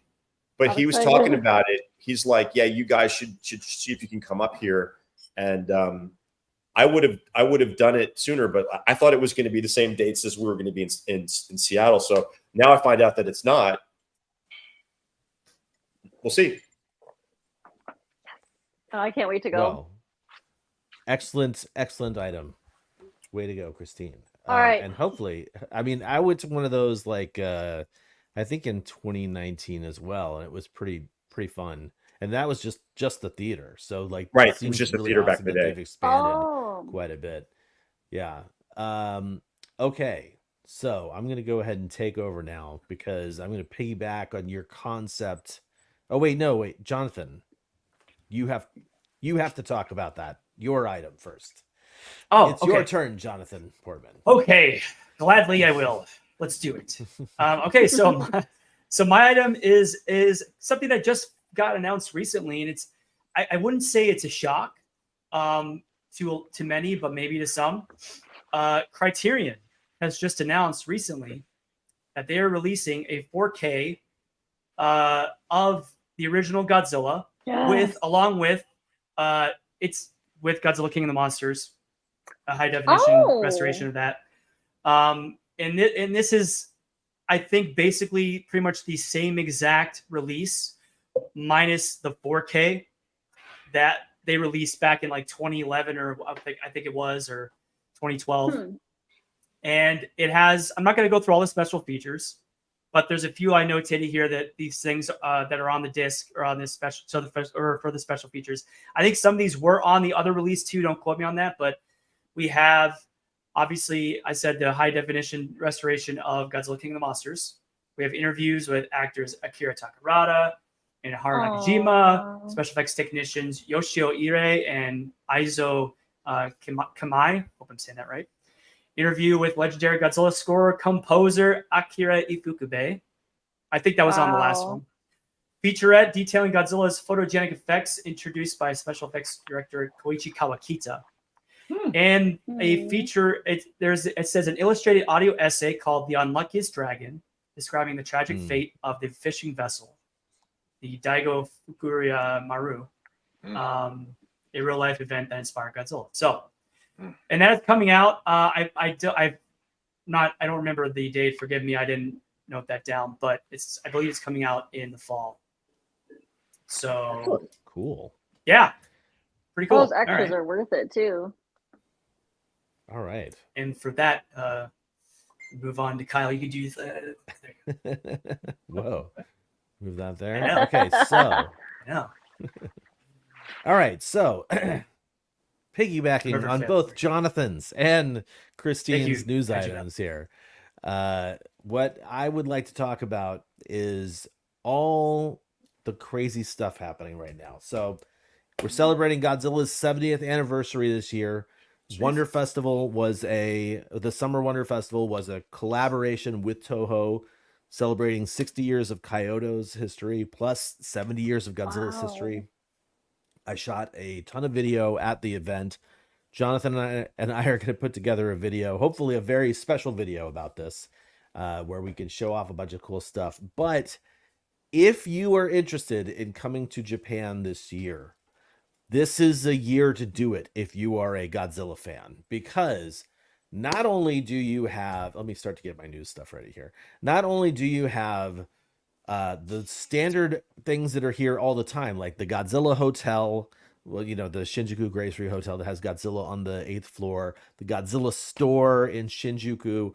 There's the Seibun amusement park with their Godzilla ride and all sorts of stuff that just sort of is here all the time anyway.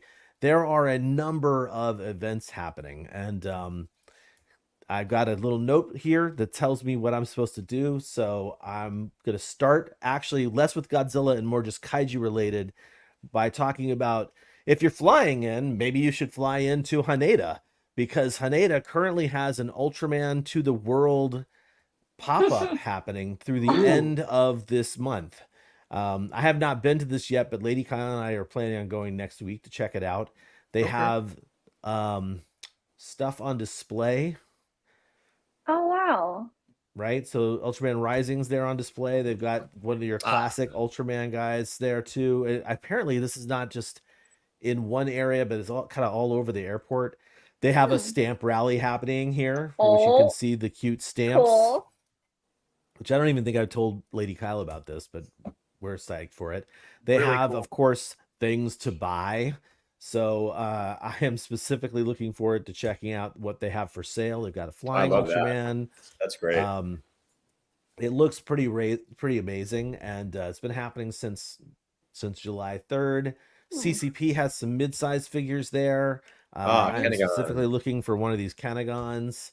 It really is just very cool. Just one of the many cool events happening, and there's so many cool events happening. I'm going to finish this up and move along because they've got a Counting on Trike from M1 there. And there's also like Marusan and Bullmark figures there. It's really very, very, very awesome. So the fact that that stuff is happening right now is part one of these events. And let's see, part two is what? That's the this is easy. You guys, I think we may have talked about this at one point in the past.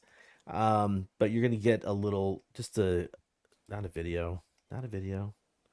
You're gonna get this real quick. This is the projection mapping that's happening in Shinjuku. This is something that's been going on all summer long.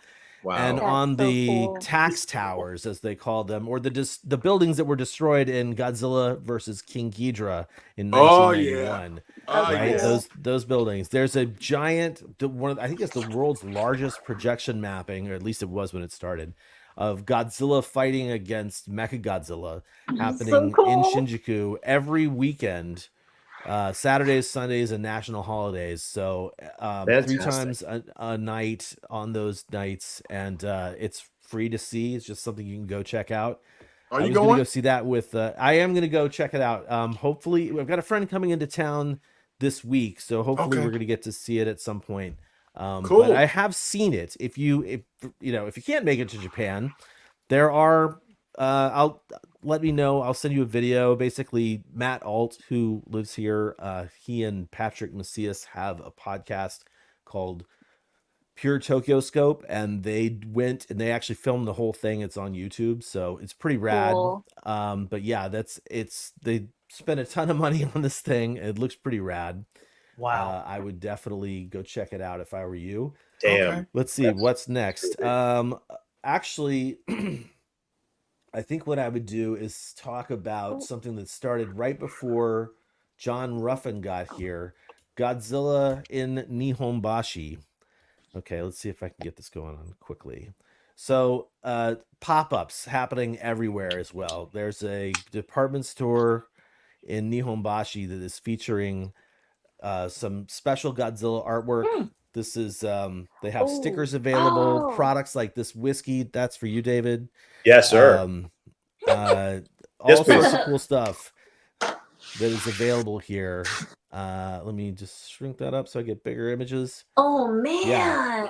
Beautiful artwork, stuff on display, stuff for sale. And Okay, that was a cool jacket. I would wear that jacket. That guy? Absolutely. Yeah, that's awesome. Cool. That's a cool jacket. And then for the guitar players in the audience, a little Shin Godzilla keychain of guitar. That's interesting. A cutting board for those who like to cook. This is like the classic, but the old ancient Japanese gold. This is actually a very expensive piece of gold. Wow. Lots of stuff for sale. Wow, But also they screened the 1954 4K version recently, which is going to dovetail into something else as well. But they have a -1 on display. Oh my god. They had a That's the a suit, high right? five event with the 1954 suit. Yeah, the one that was Wow. made. They've got like 3 or 4 of them around. David, we saw one on display at the Yes, sir. Subaraya exhibit. They actually have someone, Jonathan, you'll love this. Someone at some points during this event was playing Godzilla music on this organ. Wow. I would have been staying there the whole time, probably. They also have a little stamp rally, so they had 3 different stamps they released. 84. I think by the time I get there, it's going to be Shin Godzilla. But So that's happening in Nihonbashi right now, and I think that's going on until I think it's through the end of next month. Okay, next up, that's going to be the screenings. Okay, so I talked about the 1954 screening. Yes. Toho also announced that they're doing more screenings of 4K movies here. So the next one that's happening is King Kong versus Godzilla. Oh, which, yes. is next Friday. And I don't know if you guys know this. I really love King Kong versus Godzilla. Which As a one? movie. Which one? Actually, I like both of them, to be Me too. perfectly honest. Both. Like There's room the for both. Japanese version and the American version. I like them both. But the 4K version is only the nice. Japanese one. And so on the 23rd of August, they are screening it in Hibiya, and Shogo Tomiyama is actually going to be there to do a little live chat at the beginning. That's really cool. That's cool. That's awesome. Fingers crossed that I can make it. I think I can make it to this. The issue is I don't live in Tokyo proper, so if I go see a movie, it has to be A special before a event. certain time, so I can Yeah. get back on the trains to get back home. You know, You can but, do it. You know, that's I can do it. I can do it. I believe in it. I believe in myself. So yeah, they're doing so as the picture showed, they're doing King Kong versus Godzilla, and then I think next month they're doing Godzilla versus Biollante in 4K, Christine. And then I think the following month, that's when they're showing Ghidra the Three-Headed Monster in 4K. So Nice. I really would like to see all of those in the theater, Yes. to be perfectly honest. That would be Man. a real thrill for me. Okay, I'm gonna move along here. It's already we're how many hours are we into the show? I know. We're an hour and a half into the show, and I'm still on the news. Okay, so what else is going on here? There's That's some exciting stuff, though. there's so much going on. In fact, I'm probably going to cut my segment a little short here. Let's actually just do this one. I'm going to talk about. Hi, what's up, Roxy? 10 years ago, David Dopko and I, we came to Japan like 10 almost years exactly 10 ago? years ago.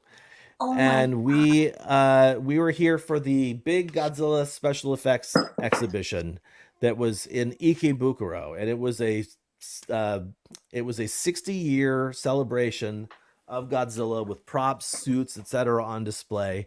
And they have brought this back as a new exhibition in Hibiya.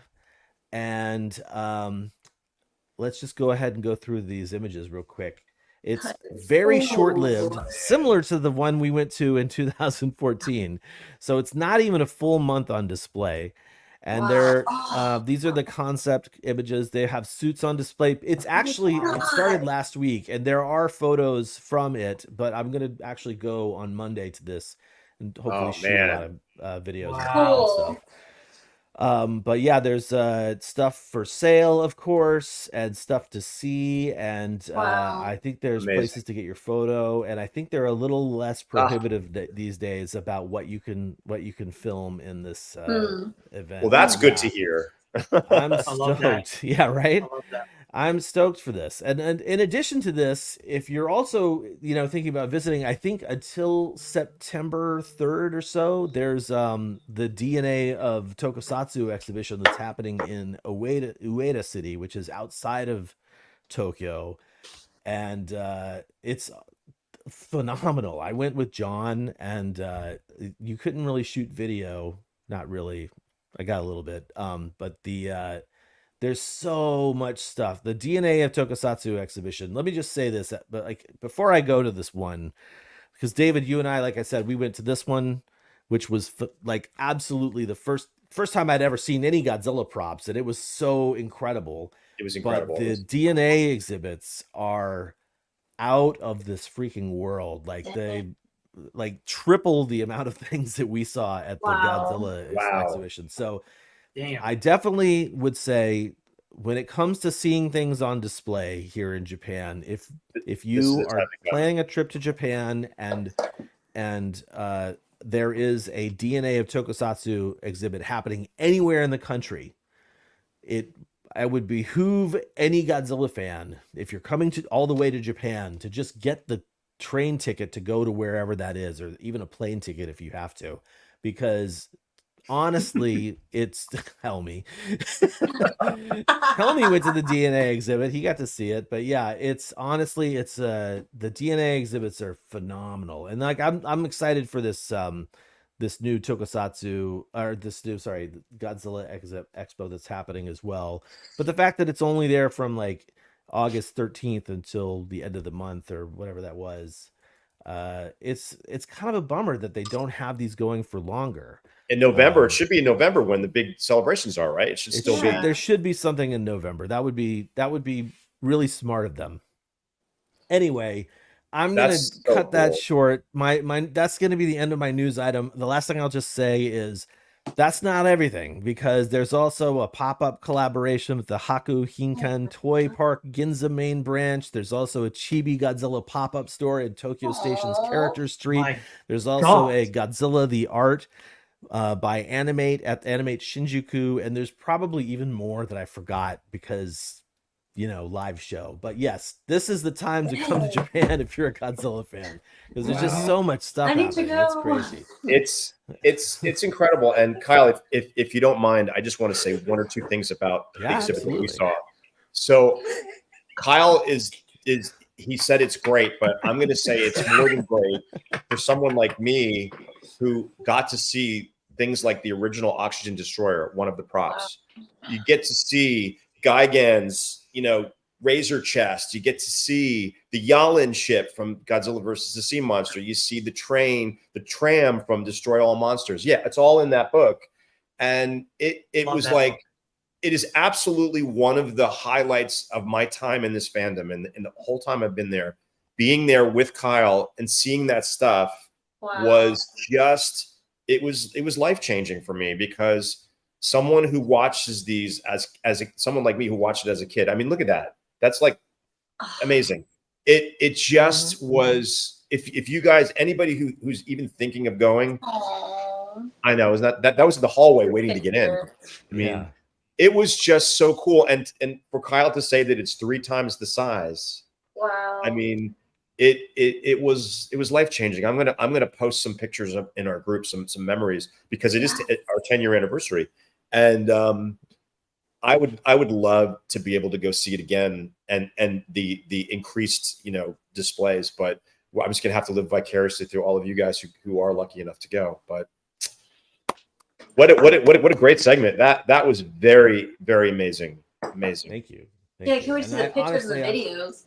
Yeah, I can't wait to be able to share stuff with you guys. Actually, what I've been pretty slacking on actually just hopping on Facebook, but I should get on Facebook and hop into our Collectible Monster Collector group and post a bunch of the photos from the DNA exhibit, because John and I went through that exhibit like I think 2 or 3 times. Like we just went around, and like it's just mind blowing when you're sitting there going like, this is the actual Mothra egg from 1967, kind of thing.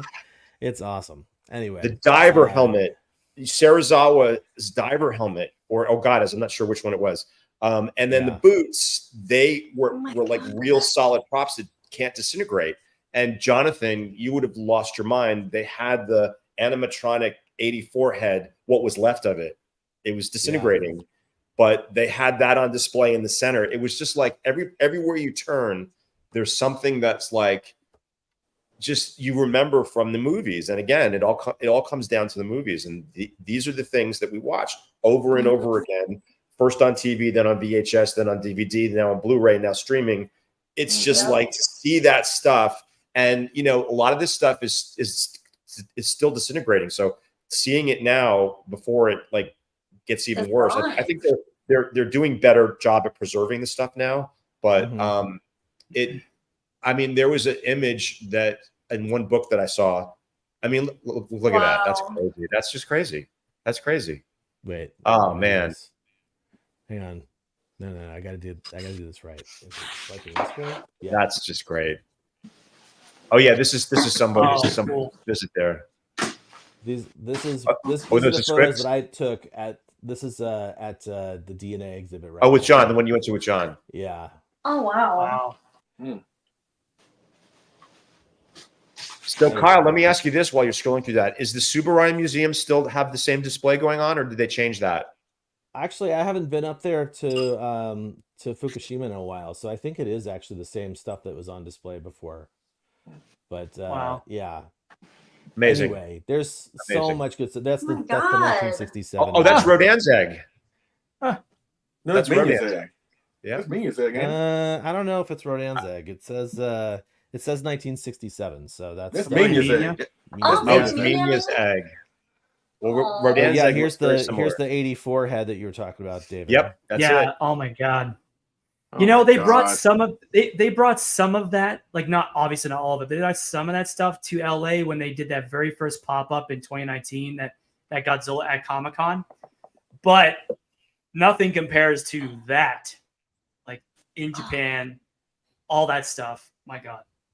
I'm trying to think if there's anything. Well, here's the ones for me that like drive me crazy. This is like the Angulus 2001 Oh, Okay. sculpture, right? So like Well, that's the one that you got in the model That was form, in right? there? And it's, yeah. Kamiba from Oh, cool. Tokyo from SOS. Tokyo SOS. You know, it's just there's just so much stuff. This one was rad too, Ugh. seeing the two Mecha Godzillas like right next to each other. Oh my god, that's awesome. Yeah.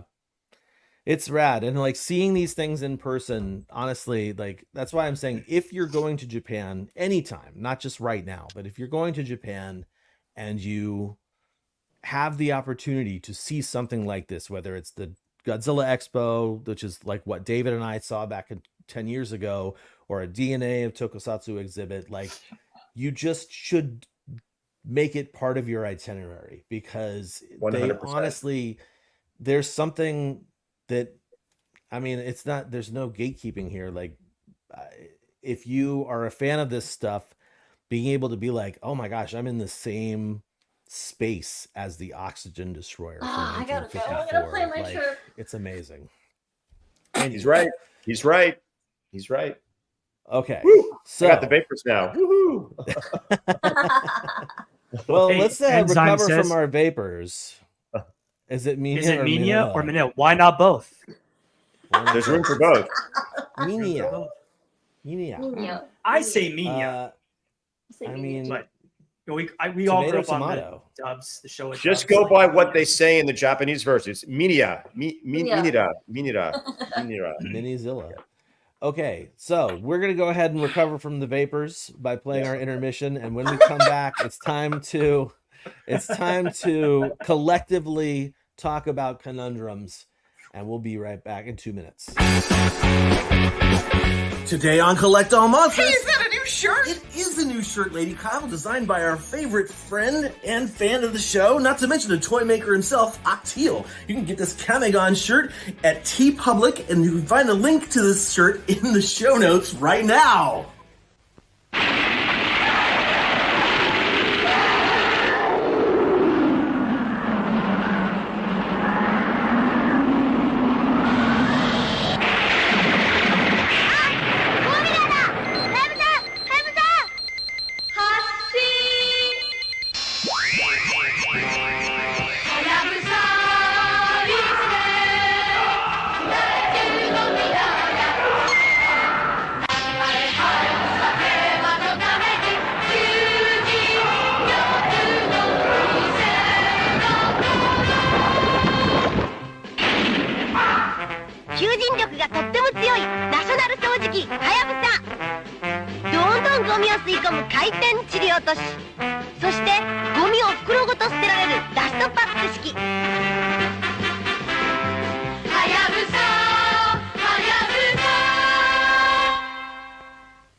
ゴジラ対スペースゴジラ迎え撃てラジオコントロールゴジラ合体せよ超機動マシンゴゲラアクション満載バンダイゴジラシリーズ登場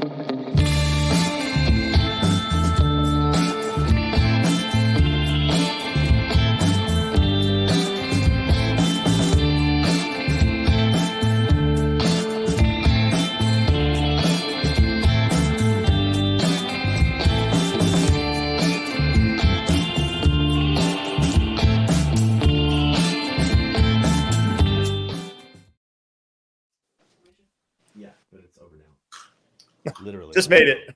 You made it, David. Well, I just made it. Hey guys. Too much iced tea. I love that, Kyle. Thanks You for should hanging turn- out. Oh, well, hello there. Nice to see you. Yeah, like my wife was literally talking to me from the doorway there. Okay, so welcome back to second half of the show. We are going to be talking about our collector conundrums in just a second, but I wanted to remind you all 49 people watching right now on YouTube and Facebook, that we do have a giveaway towards the end of the show. So right before the collector moment, will be taking the hashtag, which we'll talk about at that time, to win this middle. Oh, wait, let me do this. This Middle of Beyond reversible Godzilla souvenir jacket.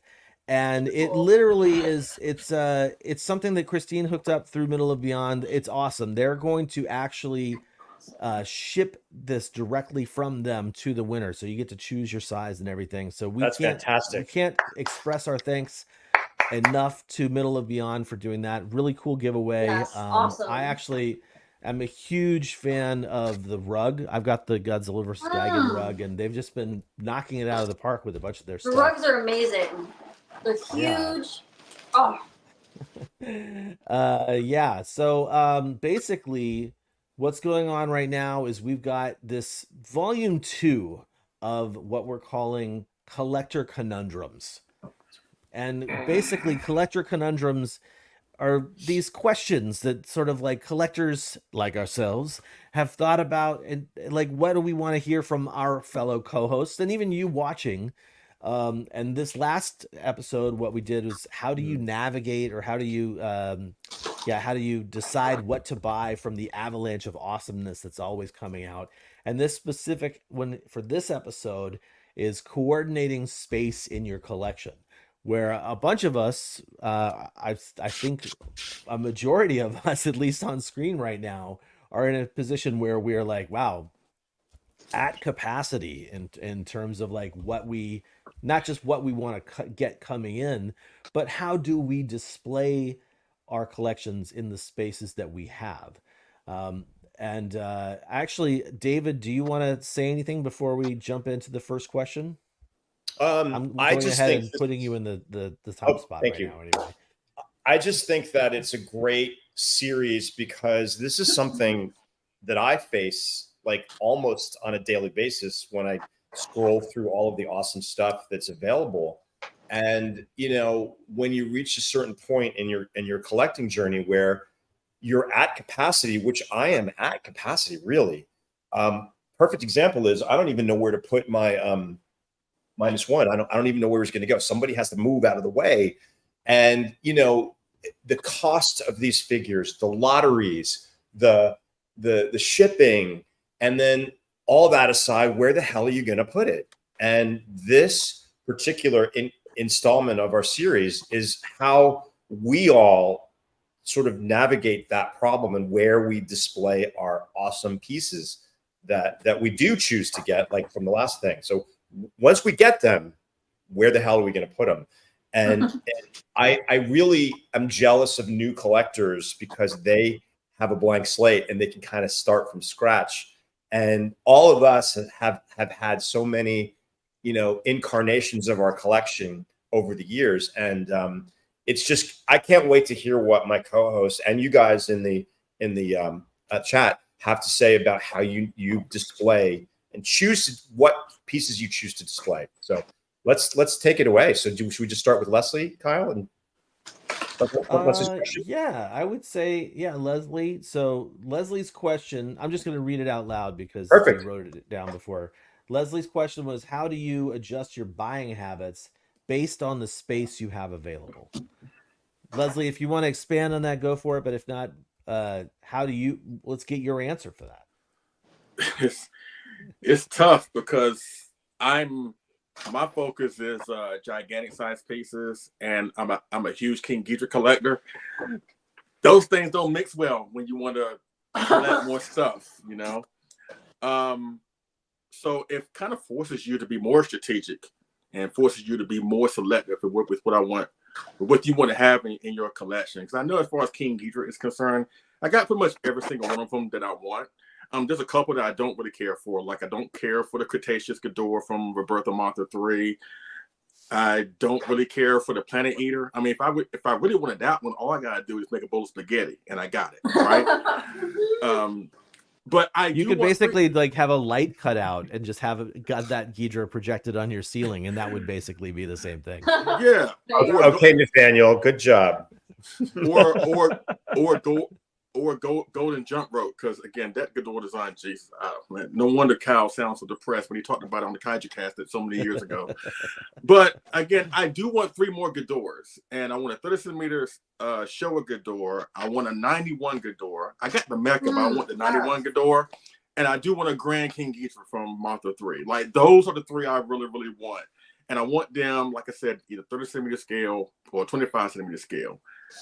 The problem with King Ghidorah is, again, you see both, right? It's like he commands so much space and he's so delicate that, again, some sacrifice had to be made. You know what I'm saying? And even for us, like Gigantics, like I would love to have more gigantic stuff, like the Burn 95 that came out like a year ago. It had like the burning patches, the clear orange patches. It looks great. I got the original, but that one looks better. But I had to be like, no, you can't do it. So again, it's one of those situations where being a gigantic size collector or a monster that is really big, you know, like a Biollante, a Destroyer, or a King Ghidorah, you know, you have to step back. Like Christine, like I know you want that the Kaiju Freaks Biollante, but like where you gonna put it?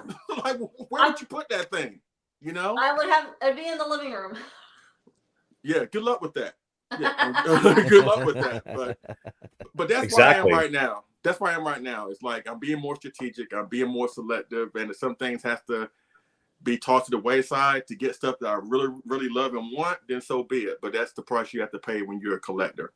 So that's what I have to say about that. Space Beast is asking if you would trade anything from your collection to get those pieces, Leslie.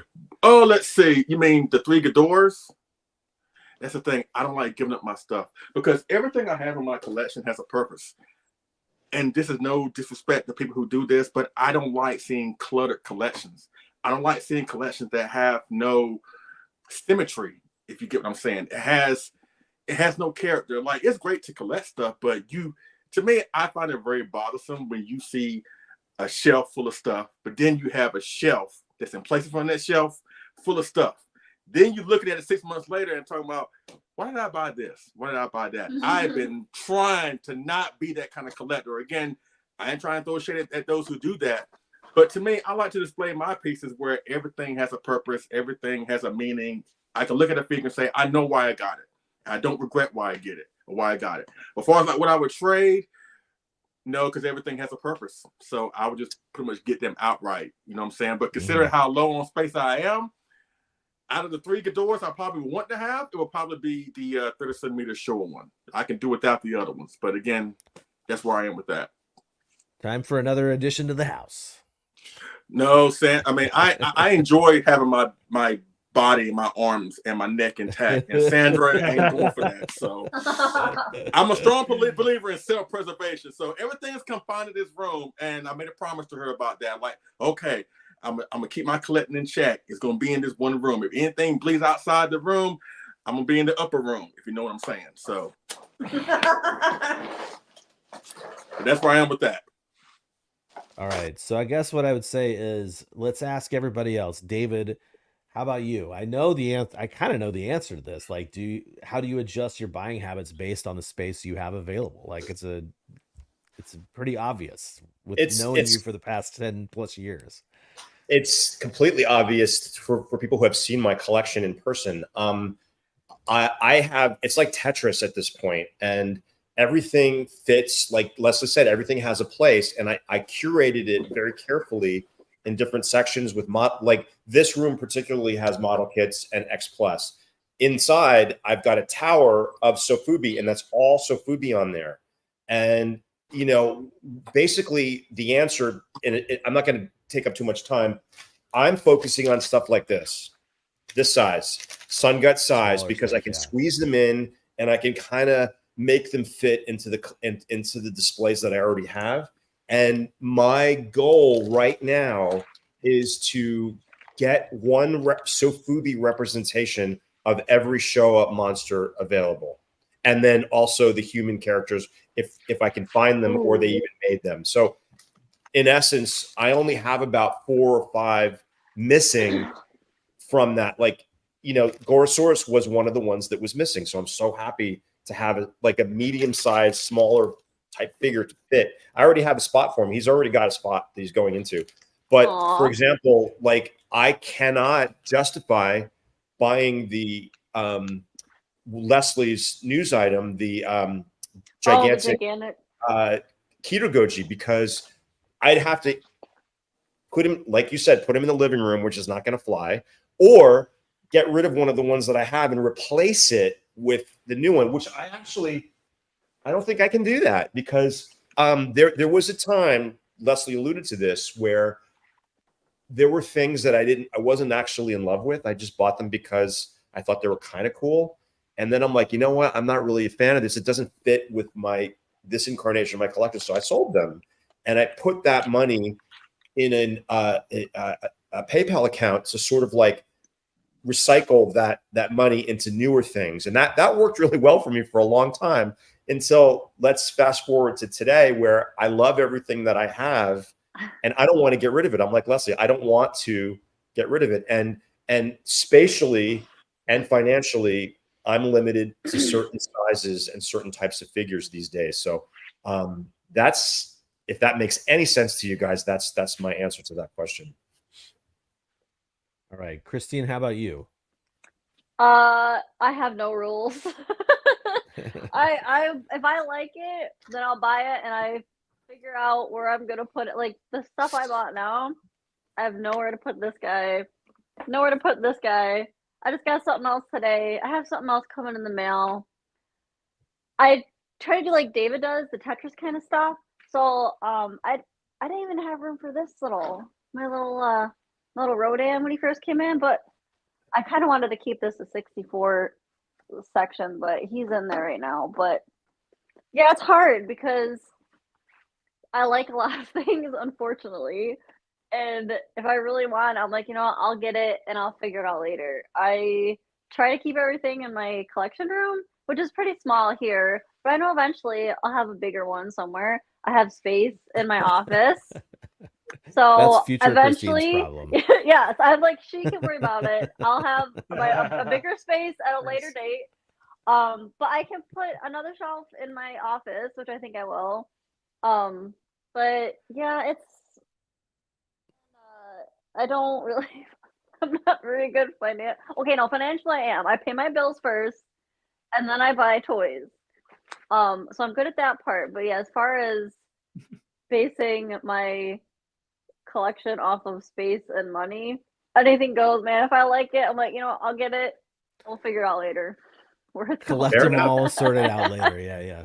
Yes, because right now this room I have nowhere. I've tried to Tetris things to fit these guys in, but now a lot of the Safubi are becoming like 30 centimeter size. Like this guy is big. There's not a lot of the small, like the Sun Guts ones are great. They're tiny. I could squeeze them in anywhere, but now they're just getting a larger size, which that makes it hard. So I'll have to go buy another shelf and start a new section elsewhere in the house.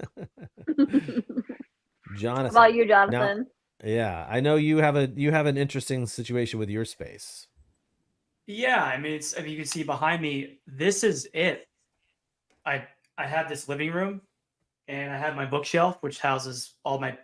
I try to keep things segmented. I have my books and my VHS and all that, my manga in one area, and then all my toys in the other area. But I'm kind of like, when I started doing this, I sort of told myself I was not going to get duplicates of things. For instance, if I have a Mecha Godzilla, doesn't matter if it's another maker, I won't get one. Now, I've made a few exceptions, obviously, for that.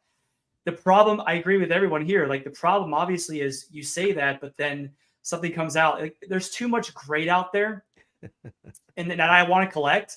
I just don't have the space or the financial means to buy it, because I'll buy something for like $500, and then something right after that comes out, and I'm like, well, geesh, I just spent $500, and I've got all these other things that I have going on in my life. So it's like, how do you pare that down and say, okay, I'm only going to get this version of a kaiju or mech, and so I try to limit it to one each, and that's where I try to go with that. But space wise, I've started collecting smaller things because the Sun Guts I've been kind of going for, because I love Sun Guts. Not only that, but it's smaller so I can fit more on these shelves that are basically becoming very full. And as you can see, a lot of these pieces are big. They're a little chunky, and it's kind of hard to maneuver to where things. I don't want to make things too cluttered or too like so you can't see anything. It just looks like a blob on a shelf. And I want it to look aesthetically pleasing. Christine, like yours, is very aesthetically pleasing. You can see everything, the lights and everything. You can. It's a very organized. But yeah, like you, I have some things that are. I mean, I have the little Reveltech Mazer that they came out with. I have that just sitting on my subwoofer because I have no room for it. It's like, but I want to. I try to keep things like organized because I don't want it to start feeding into other areas of the apartment. I just don't want to make it all my space, right? Because it's got to be some of my wife's space too. She wants to, make it her personality, her space too. So I've got to be cognizant of that. That's kind of the trouble I run into is, do I buy duplicates of things? Do I not? Do I, I've done that. I've made that exception for a few items. Financially, yeah, it can be a stress, but I'd say worth it when I do it. But yeah, there's always that back and forth, like that push and pull in my brain. Those are the conundrums that hit me the most in that realm. So. Yeah. Oh, I have so much wall real estate. Not okay. You would say that, but again, if I start putting more posters, I have a whole tube of posters in the closet. I mean, if I start putting so much stuff on the walls, it's gonna not look like. I mean, first of all, I don't think my wife would let me do it, but it just would look too much like me, and that's not a bad thing. But like, I need a collection room, right, for these things. I need my own space. I think everyone here pretty much has that. They have a collection space. I need like basically just an office / collection room that I can put all my stuff in and make it mine and make it my personality. So yeah, to answer your question, God, I would love to put more stuff on the walls, but for now, this is kind of like my area. So I'm going to keep that there. And then hopefully someday when we get a bigger place, get a bigger space, you will fill it up whatever I got. Come. And that's the goal. Exactly. Yeah. That's the goal. It'll come. Future Jonathan problem. You're gonna future Christine problem. Yeah. Future Christine, future Jonathan problems. We all got future problems. We'll figure it out. Yeah. Hopefully we don't have to go back in the past like the Futurians did to try to mess everything up. But it's okay. I think we're good there. So anyway. Kyle. Who's that?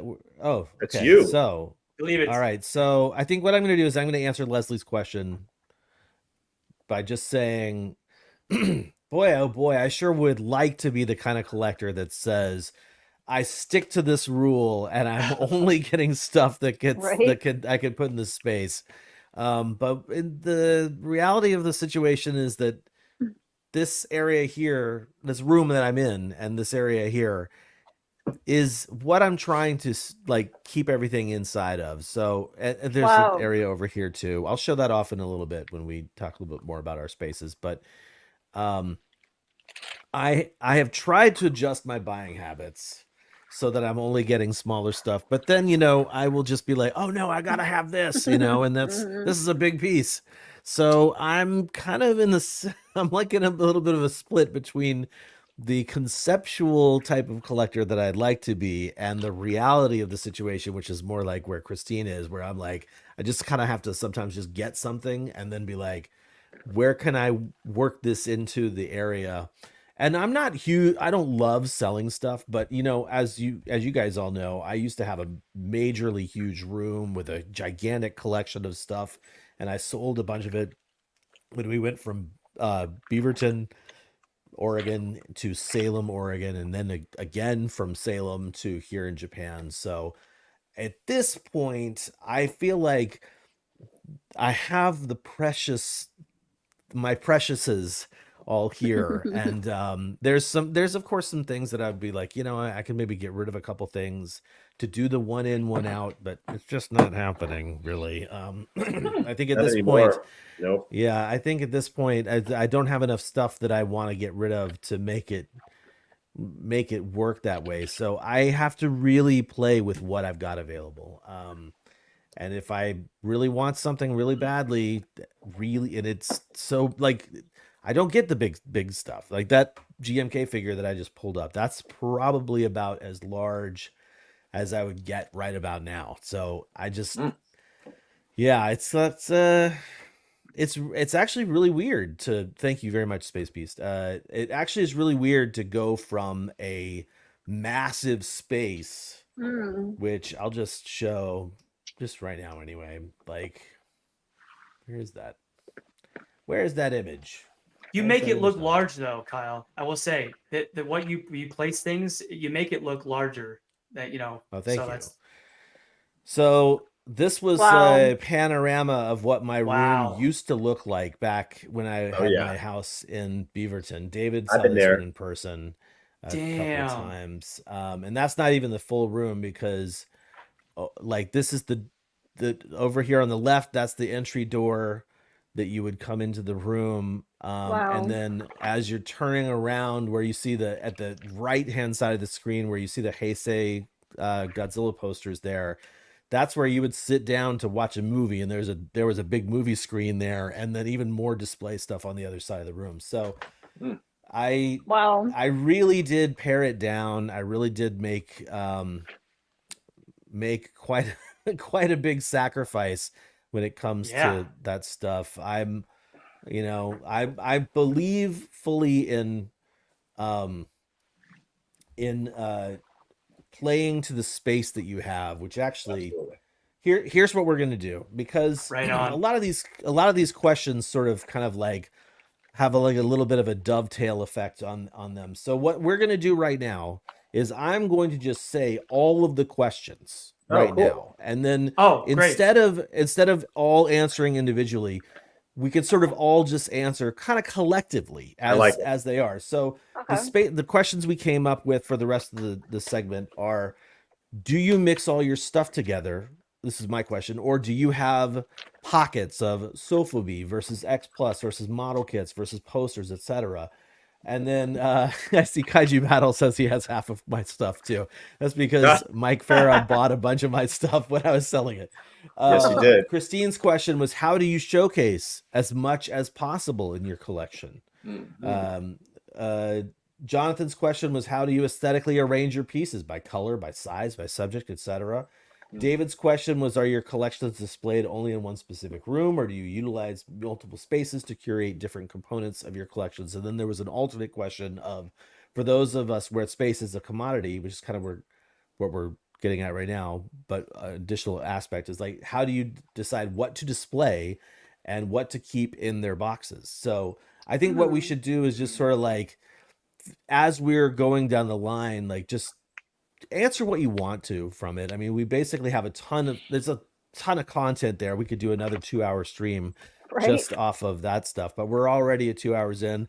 I think it's a good idea to just kind of like, work through real quick. And if David, you have pictures you want me to show, like I'm ready to show them. Sure. And, I'll answer the question as you're showing those pictures. So the question that I had is, and it's changed a lot, because in Seattle, I had one specific room and nothing left that room. It was all in my one collection man cave room.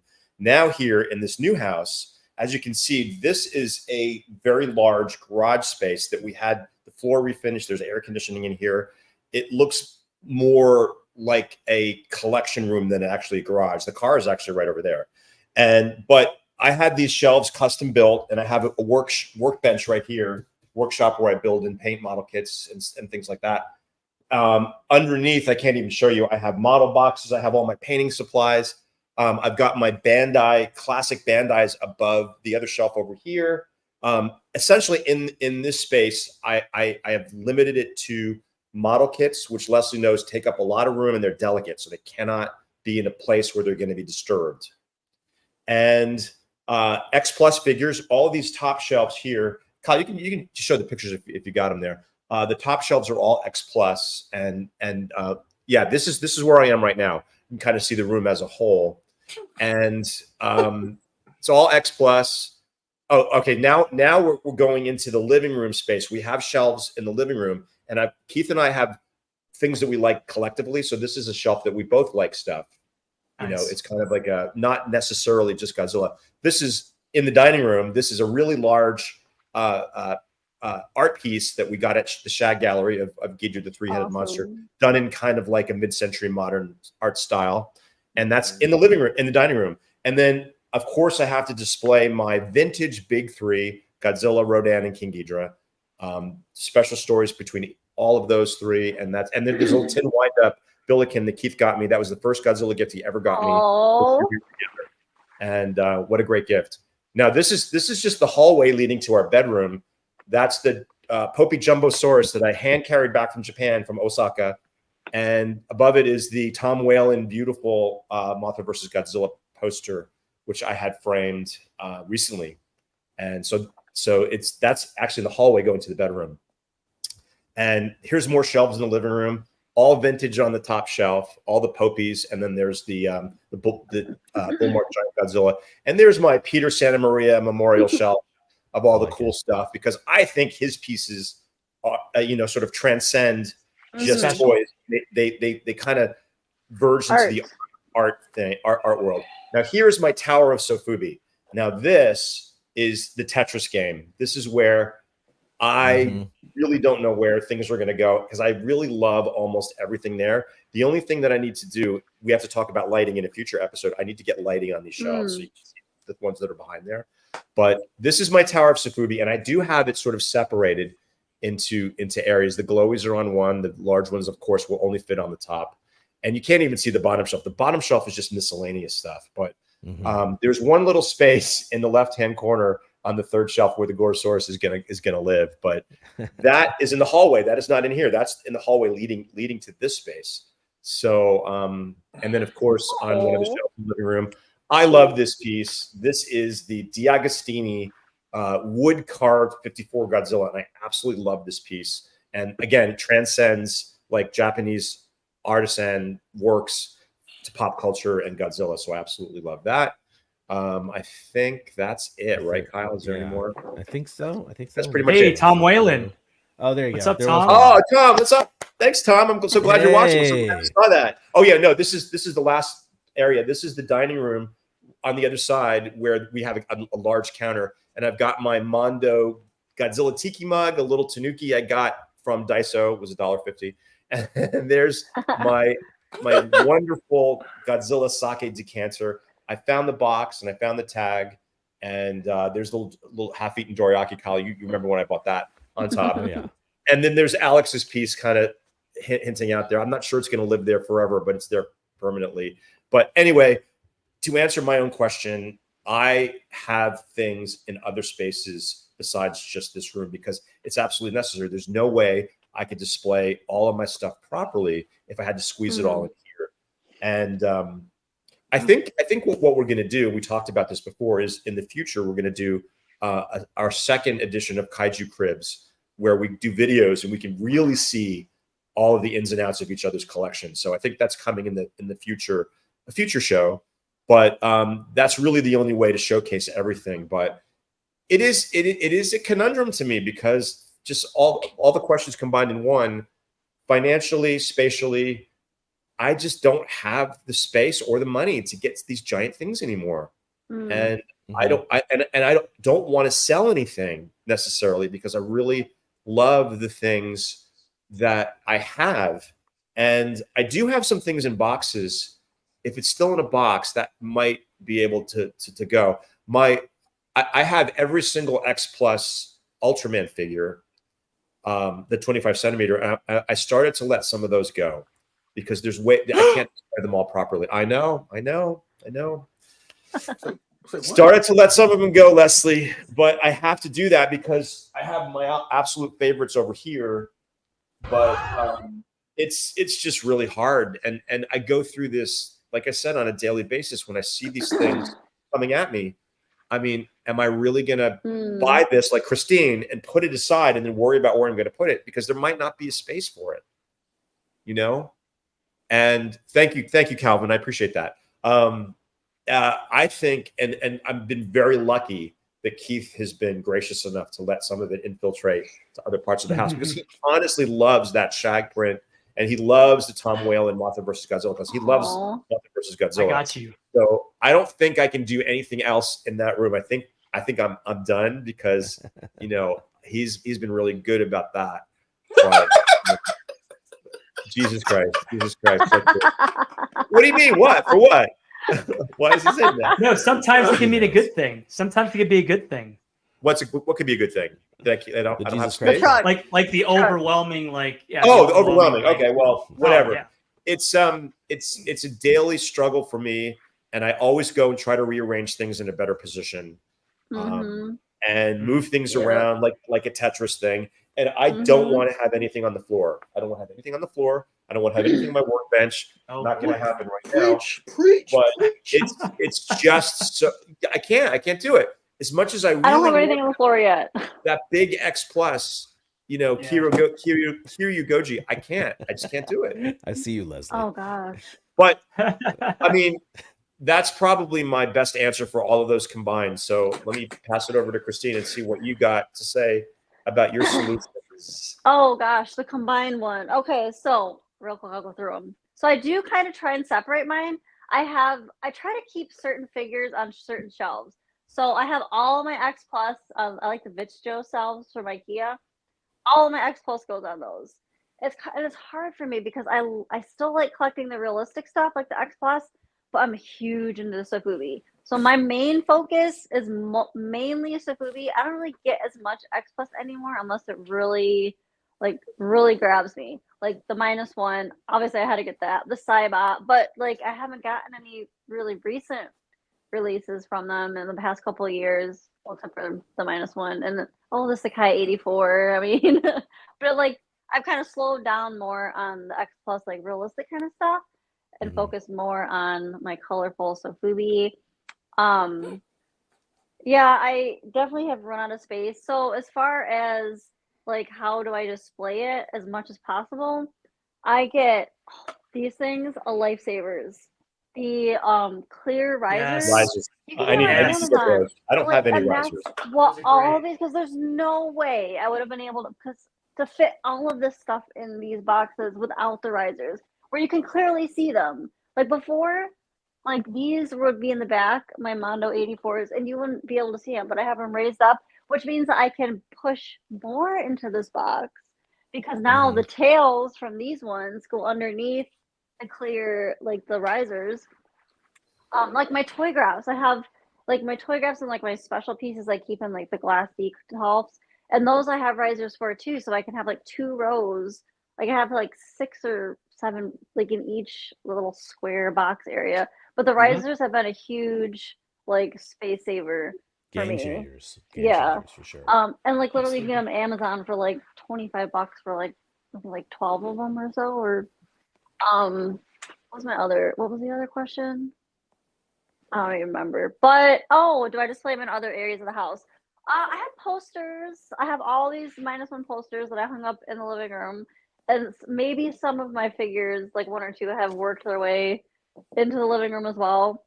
Posters I have a couple just randomly around the house, but I gotta show off my Tom Whalen one too. Look at that! Oh yeah, there it is. Oh, I can Beautiful. see it. But, I Now had we to can get that start. Violante. That's absolutely gorgeous. I love it. Oops, here we go. But I have a whole, like David said, a whole tube full of posters that once I have my own, like our own house, then I'll be able to put them up. And thank goodness for me, Joe doesn't really mind stuff being all over the place as long as it looks good. Like the -1 posters, he's kind of iffy on hanging up in the living room, but once we put them up, like it looks super classy and he loves it. The toys he doesn't really mind. He has a couple of his own now. I gave him a couple to put on his desk at work, and everybody loves it. So, box art. That's a good question. What about the box art and smaller pieces carded? He's Space Beast notices no boxes in our backgrounds. Let me just actually take over for a second here. Like That was one of the questions, wasn't it? You can't. Yeah, that was sort my of. question. Yeah, Oh, you can't it really was? see Yeah. it too well. But if you look down here, so I do have a figure on the floor, but that's because my floor at the collection as a kids playroom IKEA rug. But if you look back here, there are some boxes. I do have some boxes that I kind of have kept as well. These are pretty. I like the way they look. I don't want to just trash them. So they're also sort of on display, but they're less important than the figures are in terms of what I've got, at least. So I Yeah. have gotten rid of a majority of the boxes. Actually, I don't have any of the boxes left for any of my X Plus stuff. I don't save any of those boxes. Yeah. I saved them, the delicate ones, because I knew I was going to move. I needed to put them back in there. That's the only reason I saved them. Like the Ghidras and the Mothra, they needed to be in the box for shipping. And nothing broke, thank God. But let me, can I just do something real quick? I just want to show you what I was talking about here. So here's my Bandai. Can you see them up there? Kind a little of. bit, Oh, yeah. a little. Oh, now we see the ceiling. And then I do have boxes wow. up here. If you can see, I got my original Glow Godzilla box back there. Can you see it or not? I can't see any of that. No, but that's okay. All right. Well, We believe you. Well, I'll save that for the kaiju cribs. But I just wanted to say that I do have some boxes. Whoops, I do have some boxes that I keep on display because they're special, but not the X Plus boxes. They're just like too big, and there's not really any art to them. But anyway, sorry. Yeah, I think for everything that I have, I basically only have like maybe 7 or 8 boxes of the original stuff. Everything else is gone away, or yeah. Mostly, I don't have a lot of X Plus stuff anymore, though. Damn it! I know. I have to keep. You're pieces. holding down the fort for us, Leslie. You're the X Plus guy. I still got tons of it, Leslie. There's tons of X Plus here. I got that's like 50% of my collection is X Plus. Where's the violin at?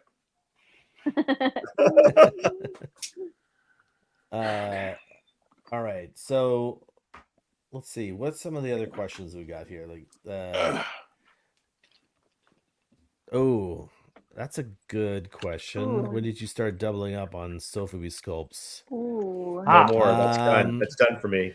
I'm gonna sit this one I out. actually. That's a good one. I can answer that for me because there are definitely. What I did is I identified 2 or 3 pieces that I was like, I love this sculpt so much that I want to collect multiples of that, right? So I have the M1 GMK Godzilla, where I have 10 of them now. Yeah, I have 10 of those. Hang on, let me just. They're the sort of like dead center. They look great masked out like there. It's such a great sculpt. And actually, speaking of those, and speaking to Christine's the acrylic risers, I just got some more risers, and it allowed me to put those and display those in a better way. So they're sort of like next to each other, and then on the shelf down, they're all next to each other, like 5 in the back, 5 in the front, and like the ones in the back are like sort of angled this way, and the ones in the front are angled this way. It's like really like it. Also, the Marmot Monster Heaven Gigan, I also really love that sculpt. I actually think it's probably one of the best Sofubi sculpts of all time. And the colorways for that, there's like I can't really fit many more in my area that I have that, but I definitely have a couple that I'm on the visual hunt for, even though they're really, some of these things are really difficult to get now. And honestly, I got really lucky with the M1s, the M1 GMK Godzillas, because holy smokes, they are expensive now. If I find one that I don't have, it's not like just kind of an easy decision. I actually have to plan for it. So like when I mentioned earlier, I've got some stuff that I want to sell. There's one I found which is hundreds of dollars of a GMK. That I still want. So fingers crossed I can pick some of those up. I don't really have a lot. Oh, go ahead, dude. I was going to say that is a great question, and my answer super quick is I can't do it anymore. So I used to have doubles, a glowy and a standard. So I put them side by side and said, which one do I like better? Which one? I did a Marie Kondo. Which one speaks to me? Which one gives me joy? And I got rid of the one that didn't. And mostly it's not the glowy. Usually the glowy is the one that I keep. But I can't justify with the space that I have to double up on sculpts. And I think I have 1 or 2 that I need to make that choice, that hard choice, that Sophie's choice, you know. But at this point, Yeah. So Poopy's choice. Oh my God. So Poopy's choice. Oh my God. You're Wow. so good. So Poopy's the choice. workshop. Anyway, I have to do that for every single one because that would give me a little bit more room. And back in the day, I had doubles. I had like a glowy 64. I had a non-glowy 64 Marmot. Now I have one or the other because it's just so hard for space for me. And as long as I have that sculpt and that figure and that monster, that kaiju, one of them is enough for me at this point. So that's my answer. Jonathan, we haven't heard from you yet at all. Oh, I'm just letting everyone get their stuff in. That's totally fine. I gotta say, the only sculpt that I have the same of is the Maro-san Gigan. I have the glitter translucent one that came out like a year or two ago, and I have like an OG that came out a while ago. I got it on eBay back in like 2021 or something. But I had to say, I mean, for me, it's not necessarily sculpts; it's size.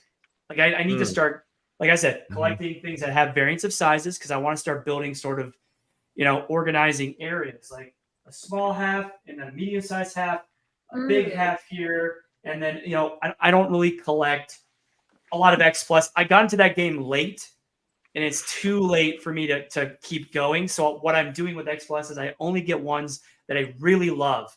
Like I got the reissue of Gigan because I was not on that train when it came out originally. And when I saw the reissue, I had to snatch it. So I got that. I'm very happy with that. I got the Train Biter, the monochrome Train Biter. At Monsterpalooza. Nice. At Monsterpalooza, the one that you guys were there too. I believe. You were there. Yep. Yeah, I got of course, the Yuji Sakai 84 closed mouth Godzilla. So that one's a cherished one to me. I just love it. Love 84. So to me, there's got to be a new one that excites me the most to be able to grab it and just be very picky about where I'm spending my money. And I joked a little earlier when I said that, it's in terms of like I have limited space and that's an issue. I kind of made a joke about my wife not letting me put up stuff. Well, that's not necessarily true. It's mostly me trying to be a good husband and say, look, I know you want your area too. I got too much stuff. There's too much Godzilla in here. And the Godzilla aura is like overwhelming here. And Janelle is like, woo, it's just too much. It's too much for me.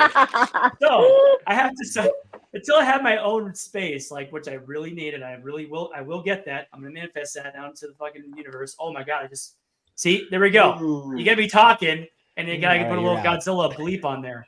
Yeah, I'm out. There you go. See there. Demonetize. Yeah, I got monetized. We're not for kids anymore. We're not family friendly. Actually, to answer the question that I posed, and I'll give Kyle an opportunity to share the photos that I actually shared these on Facebook this past week, I believe, about the collecting conundrum that I had about aesthetics and how I want to choose and organize my stuff. Do I order that? Do you organize it by color, by size? I wanted to say enough is enough and retool everything. So I went on a massive cleaning spree. I cleaned every shelf, spotless, and then reordered stuff. So what I wanted to do was, okay, I want a Seijin shelf. So the top left, I have all the aliens, and I try to keep that parsed to aliens and maybe a couple vehicles. So good.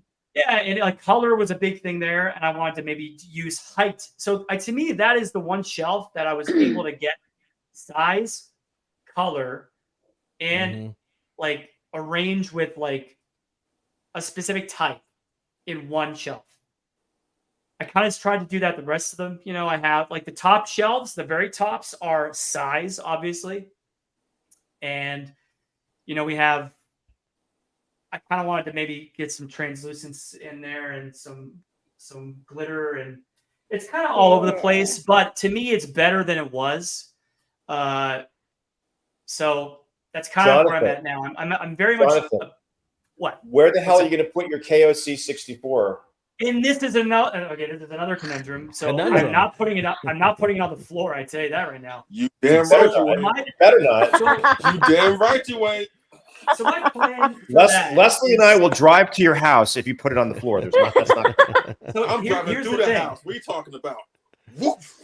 Yep. Well, actually, good luck. You'd have to go through like many other apartments to get to mine. So, just saying. I know where you live. You know where I live. I know. So the KOC, I already know where I'm going to put that. All right. I'm going to put that on the top of my subwoofer. It can handle the weight. It's not on the floor. And if it falls, because of the earthquakes, if it falls, it's only going to fall into the bookshelf or into the display case. I do not want that happening. I wouldn't do that. I'll be honest though, guys. I wouldn't do that. that. This is a case where you could put it on the floor, I think. Shut up. Well, like I'm saying, it's kind of Shut the hell up. You right? shut up right now. Look, the only way I put it on the floor is if I could somehow figure out a nice like base for it. That it's carpet or something. Like a nice little mat or something. But again, earthquakes. It's a big. A lot of these are fortunate enough that they fall, they're just gonna bounce a little bit. Like they're not gonna get that. Not gonna get damaged as much. But also, that's another thing. That's another conundrum. People that live in areas that are of disaster, like you got hurricanes. Mm-hmm.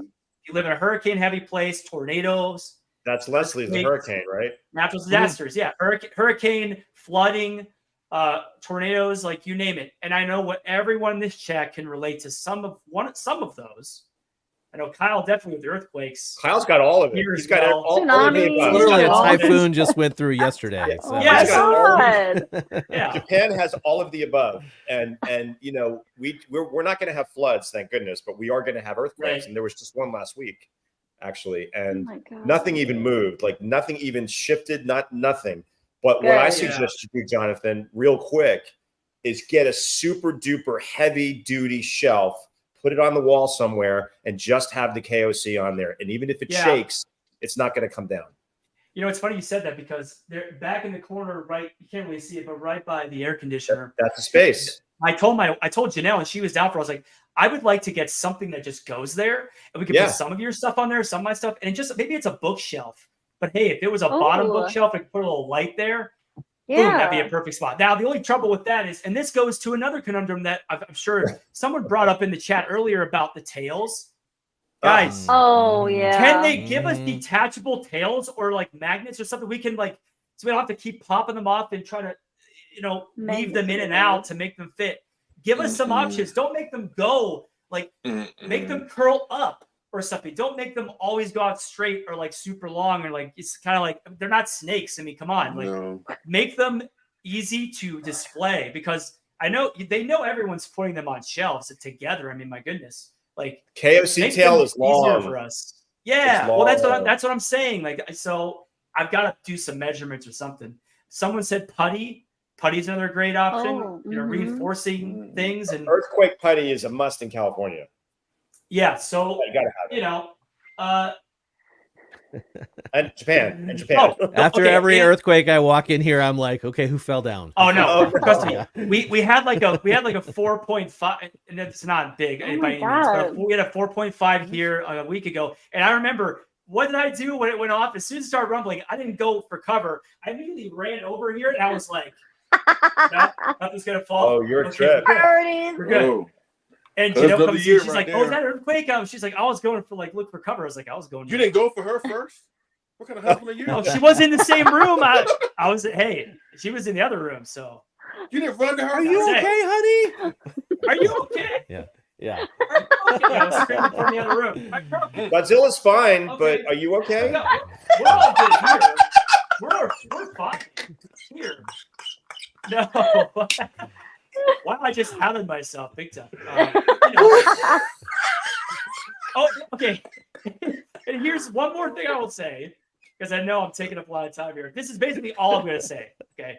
So the box thing, right? So unless it's like a very high designer box, like a Mondo, or something like that, I am probably not saving it because a lot of the things I get, I do know for sure. Majority of the stuff I'm getting, I know I'm not selling because if I really want it, I'm getting it. I'm kind of gotten to the point where like I'm not just gonna get it.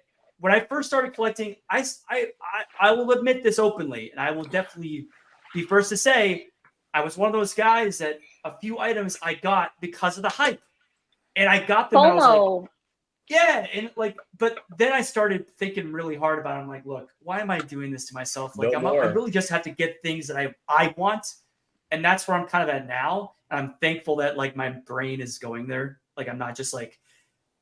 Sometimes I have the tendency to say I really need that, and I don't really need it. So like now it's like need, not want. It's just like definitely me. need. I need So everything. the box.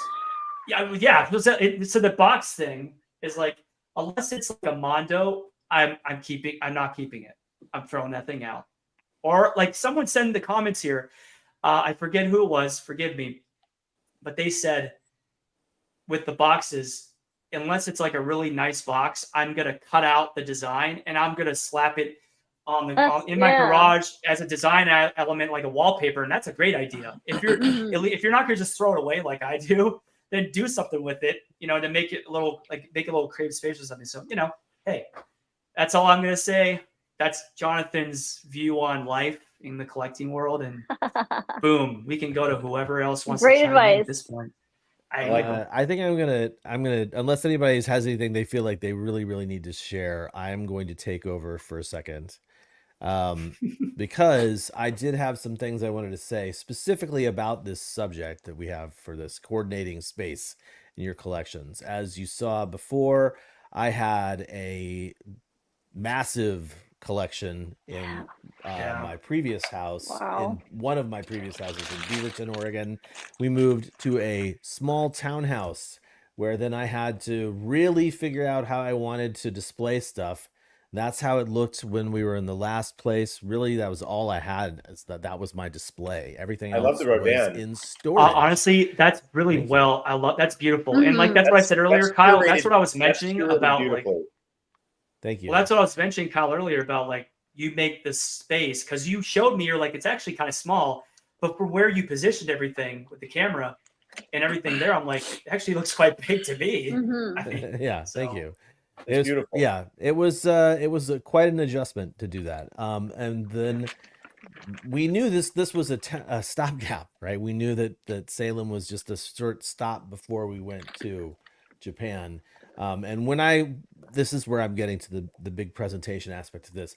When I came here and I saw this house for the viewing, I identified the room that I wanted for my collection, and I took a bunch of the photos from the real estate area, and I basically photoshopped my sort of collection goals, like how I wanted to display stuff. And I just opened this file the other day, and I was like, wow, I really did kind of nail this concept. Because if you took everything out, this is kind of what my room looks like right now. These are the four different angles of the room. And so just very quickly, I will show that I went from this is sort of a panorama of the empty room. The 4-door closet there, I took the doors off that, and that's what the closet looks like with nothing in it. The doors are off now, and it looks like this. And then I put a bunch of sticky vinyl, mirror image sticky vinyl in the back. That's Got awesome. these IKEA shelves, put up some lighting, and this is what it looks like today. Let me resize that so it looks a little. That's amazing. Yeah, I really and I do a little bit of coordinating. The glow shelf is on the top because I have these UV lights up at the top, which are specifically so that they can, make those things really glow. And then additionally, I did put up some additional shelving. So I've got bookshelves because I kept all of my kaiju books. I kept a majority of my yokai art books, my Hellboy collection, stuff like that. And yeah, this is the remainder of my collection here. So I literally coordinated this space for the actual space that I had, and I'm pretty happy with it, honestly. I of course, Helmy was here and he got to see this. Helmy actually got to see this in person. Wow. And he asked me while we were hanging out at one point, you know, of all the spaces that I've had, what was my favorite? And I was like, well, hands down, the one in Beaverton where I had that massive room Oh my was just God. like, That's it my was goals. incredible. People's jaws would drop when they walked in, and it was awesome. I loved it. And like the fact that I also said this, like the fact that it had a movie theater in it Yeah, really was that's like, cool. it just chef kissed the entire thing. Plus the studio was there and everything. But I wouldn't trade that for what I've got right now, because what I got right now is I really like it. And in addition to really liking what I have right now, I'm also in Japan. So toot toot for that. Like, And like, yeah, it's all always that. about the journey, right? So to me, I think this has like been a really great discussion, especially hopefully it helped some people who are watching. Maybe if you have some questions that we didn't answer, because I saw a bunch of stuff pop up in the chat during the stream. Feel free to join our Collect All Monsters Monster Collector group on Facebook, where we have a lot of discussions taking place.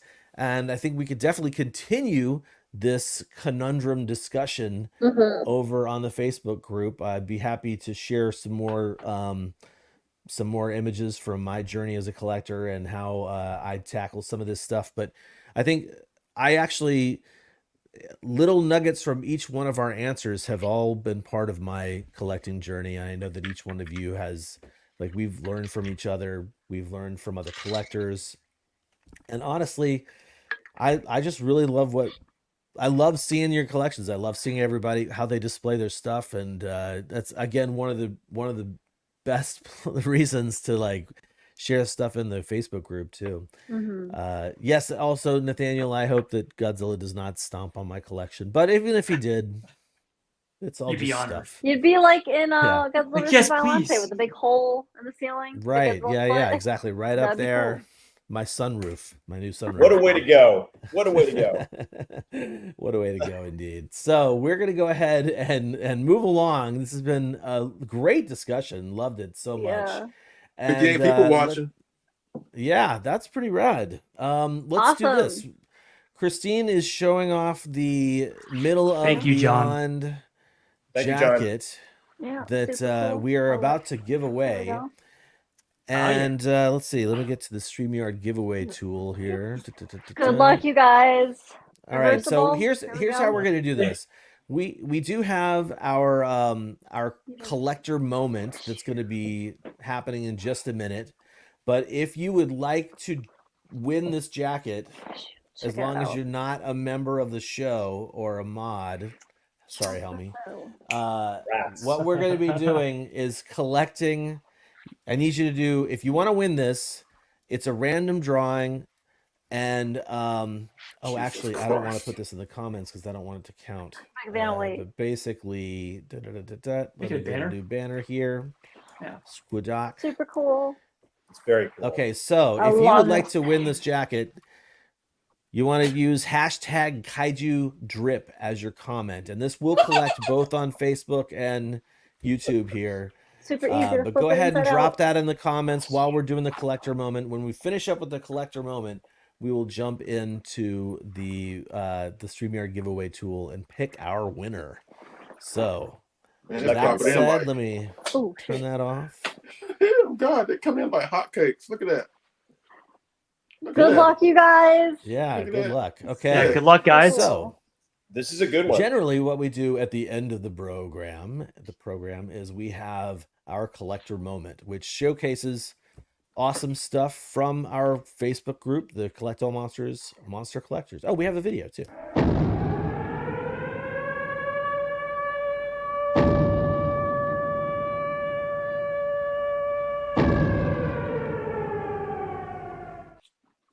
All right, so let's move Jonathan Portman into the big spot where he can do his screen share What you drinking? as we get these Kaiju Drip comments in. Just water. Just water. I'm sure. Yeah. It's water. Anyway. It's old Looks like I have fashioned. water. I got water too. Surprise! Big surprise. old fashioned. So, hello everybody. This is a been a while since we've done the collector's moment. I think by 2 episodes or so, about 2-3 months or so since we've done an actual one. Wow. So it's kind of nice that we're back here doing this. Wish we could have Nick and Ryan on, but obviously Nick had previous plans and Ryan is at Kaiju Go. So we compiled some photos from some posts in the group, and to make it even better, we have a little new format that we cooked up. So we're gonna start with the first one. So we have here Bemular is Bonita. Love it. Venus is amazing. The cute kaiju from Venus Xeris. I'm telling you, a lot of great posts recently, and this one is one of the ones that stands out to me. The colors, the depth of field here with the background, the skulls. I believe that's probably a mural somewhere. It's just really, really cool. I love it when people take their collectibles out into the wild, out into nature, or into into like a city or a street or whatever, and they find a cool mural or a cool art piece, and they take photos just anywhere, out of the restaurant, whatever. We love seeing that stuff. We love kaiju out in the wild. We love collectibles out in the wild. So please keep the fun going there. Hell yes. And with that, the next one we have is from Colin McIver. Now, I will say this. I love toy photography so much. I love it when people can set up little dioramas and little city sets and scapes and make with the lighting, and they really capture a sort of photorealism and make it really fun to like kind of capture a smaller scale down version of what it is we love about tokusatsu, and it's the miniatures, it's the sets. And that's what I love about toy photography is they take that and they scale it down to the figures. And I love it when people use the articulated stuff. What better way of using this stuff than to use, dynamic posing with the figure arts or the SH Monster arts and so on. So I love this by Colin. And we have Ultraman Jack here, obviously. It's great. Great lighting, great composition. Yeah. Composition. Yeah, please. Thank you, Christine. I was having a massive brain fart in that moment. Holy crap. But we'll keep it rolling on with Joshua. And I will say Joshua has posted many awesome classic Showa-like photos, right? With classic Showa era drops, backdrops and stuff. I love this because he has a movie here, and I like the little caption, "Go ahead and make my day," because he kind of looks like he's ready to go with the scrap. So cute. Ready to scrap. I love it. So cute. So amazing. Thank you very much, Joshua, for that. Megaro Boji. Yes, and with that, Ooh, on to Urban Aztec Godzilla. How fitting! That I showed this earlier. Cool picture. The most unique figure from Efren Flores, and I love how it's just in the black here. It's very simple, black backdrop with the lighting, very menacing. It actually kind of looks like it's like meshing into the background, like coming out of it, which I love. Yeah. Very, very cool. Very simple. Very effective. Very cool. And finally, one of my favorites, Tiny Trouble from Keelan. Keelan is he's one of the greatest people that I met at G Fest, and a really cool guy, and has some really cool figures and makes some really unique photos. So thank you, Keelan, for this, because it's amazing. And with that, the title for that one is Pigmon is Minya. Absolutely. 100%. It's like, oh no, in the most cutest of ways, I'm about to possibly get murdered, but it's fine because I have a smile on my face. So here we have, I think, and I said finally before, this is finally the last we have, and it's the best for last. We have Show Me Your Game. Oh my God. We love miniatures, sets and whatnot. We've started incorporating some of that stuff into our social media campaigns. And I just love this. I love the rug. I love the TV. I love the little gaming setup, like the Atari setup. I just love it. And those figures, by the way, that's a perfect use of them. Just absolutely brilliant. It's just brilliant. So thank you, Ryan K. March, for this. Excellent. And, excellent photos. Great stuff. Awesome stuff. Collector's moment for the month of August. Thank you, Jonathan. We should also mention that Jonathan was originally a mod, not just a mod, but a mod in the group, and then we also added Nick Sides and Ryan Wilhelm as moderators to our group, but we have also just added 2 new moderators to the group, which hopefully we can get together and start planning out some cool concepts for the group to tackle.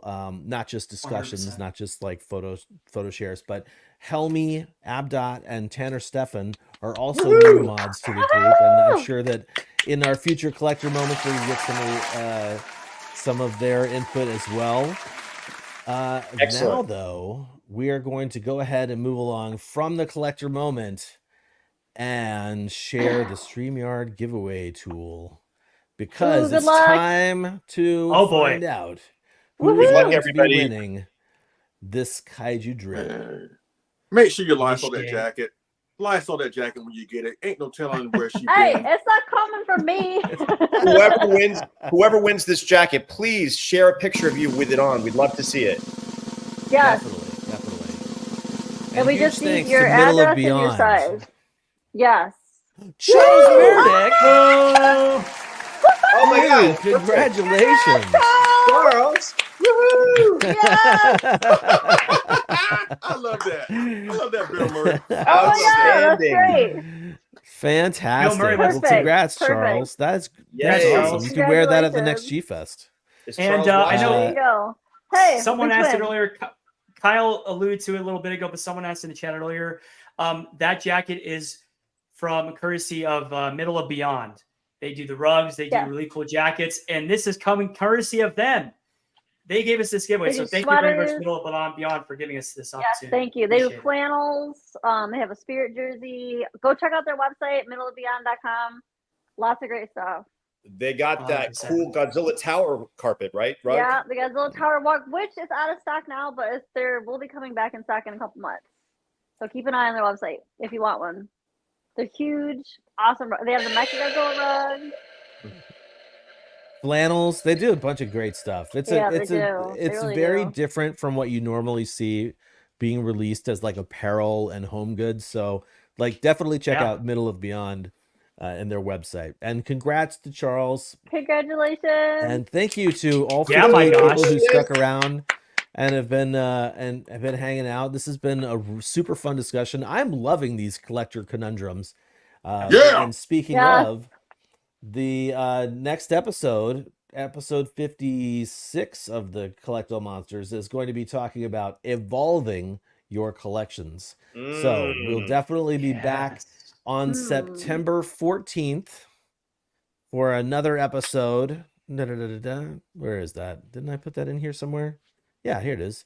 September 14th at 3 p.m. Pacific, 6 p.m. Eastern for the next installment of our Collector Conundrums, which again is called Evolving Your Collection. And I think we'll also maybe have a live Godzilla Fest report from Christine during that. Yes, So yes. fingers crossed that we can get that figured out. Oh, she won't be here. That's great. Yeah. Oh, hey, we didn't miss you for 2 months, so I wish you would go back to being off. I'm already loving next month's episode right now. I love it right now. Yep, that truck is great. Love that truck. Oh, Leslie, you never Oh, miss. man. You never miss. And hey, Leslie, on that front, do you want to maybe advertise what we got going on later on in September?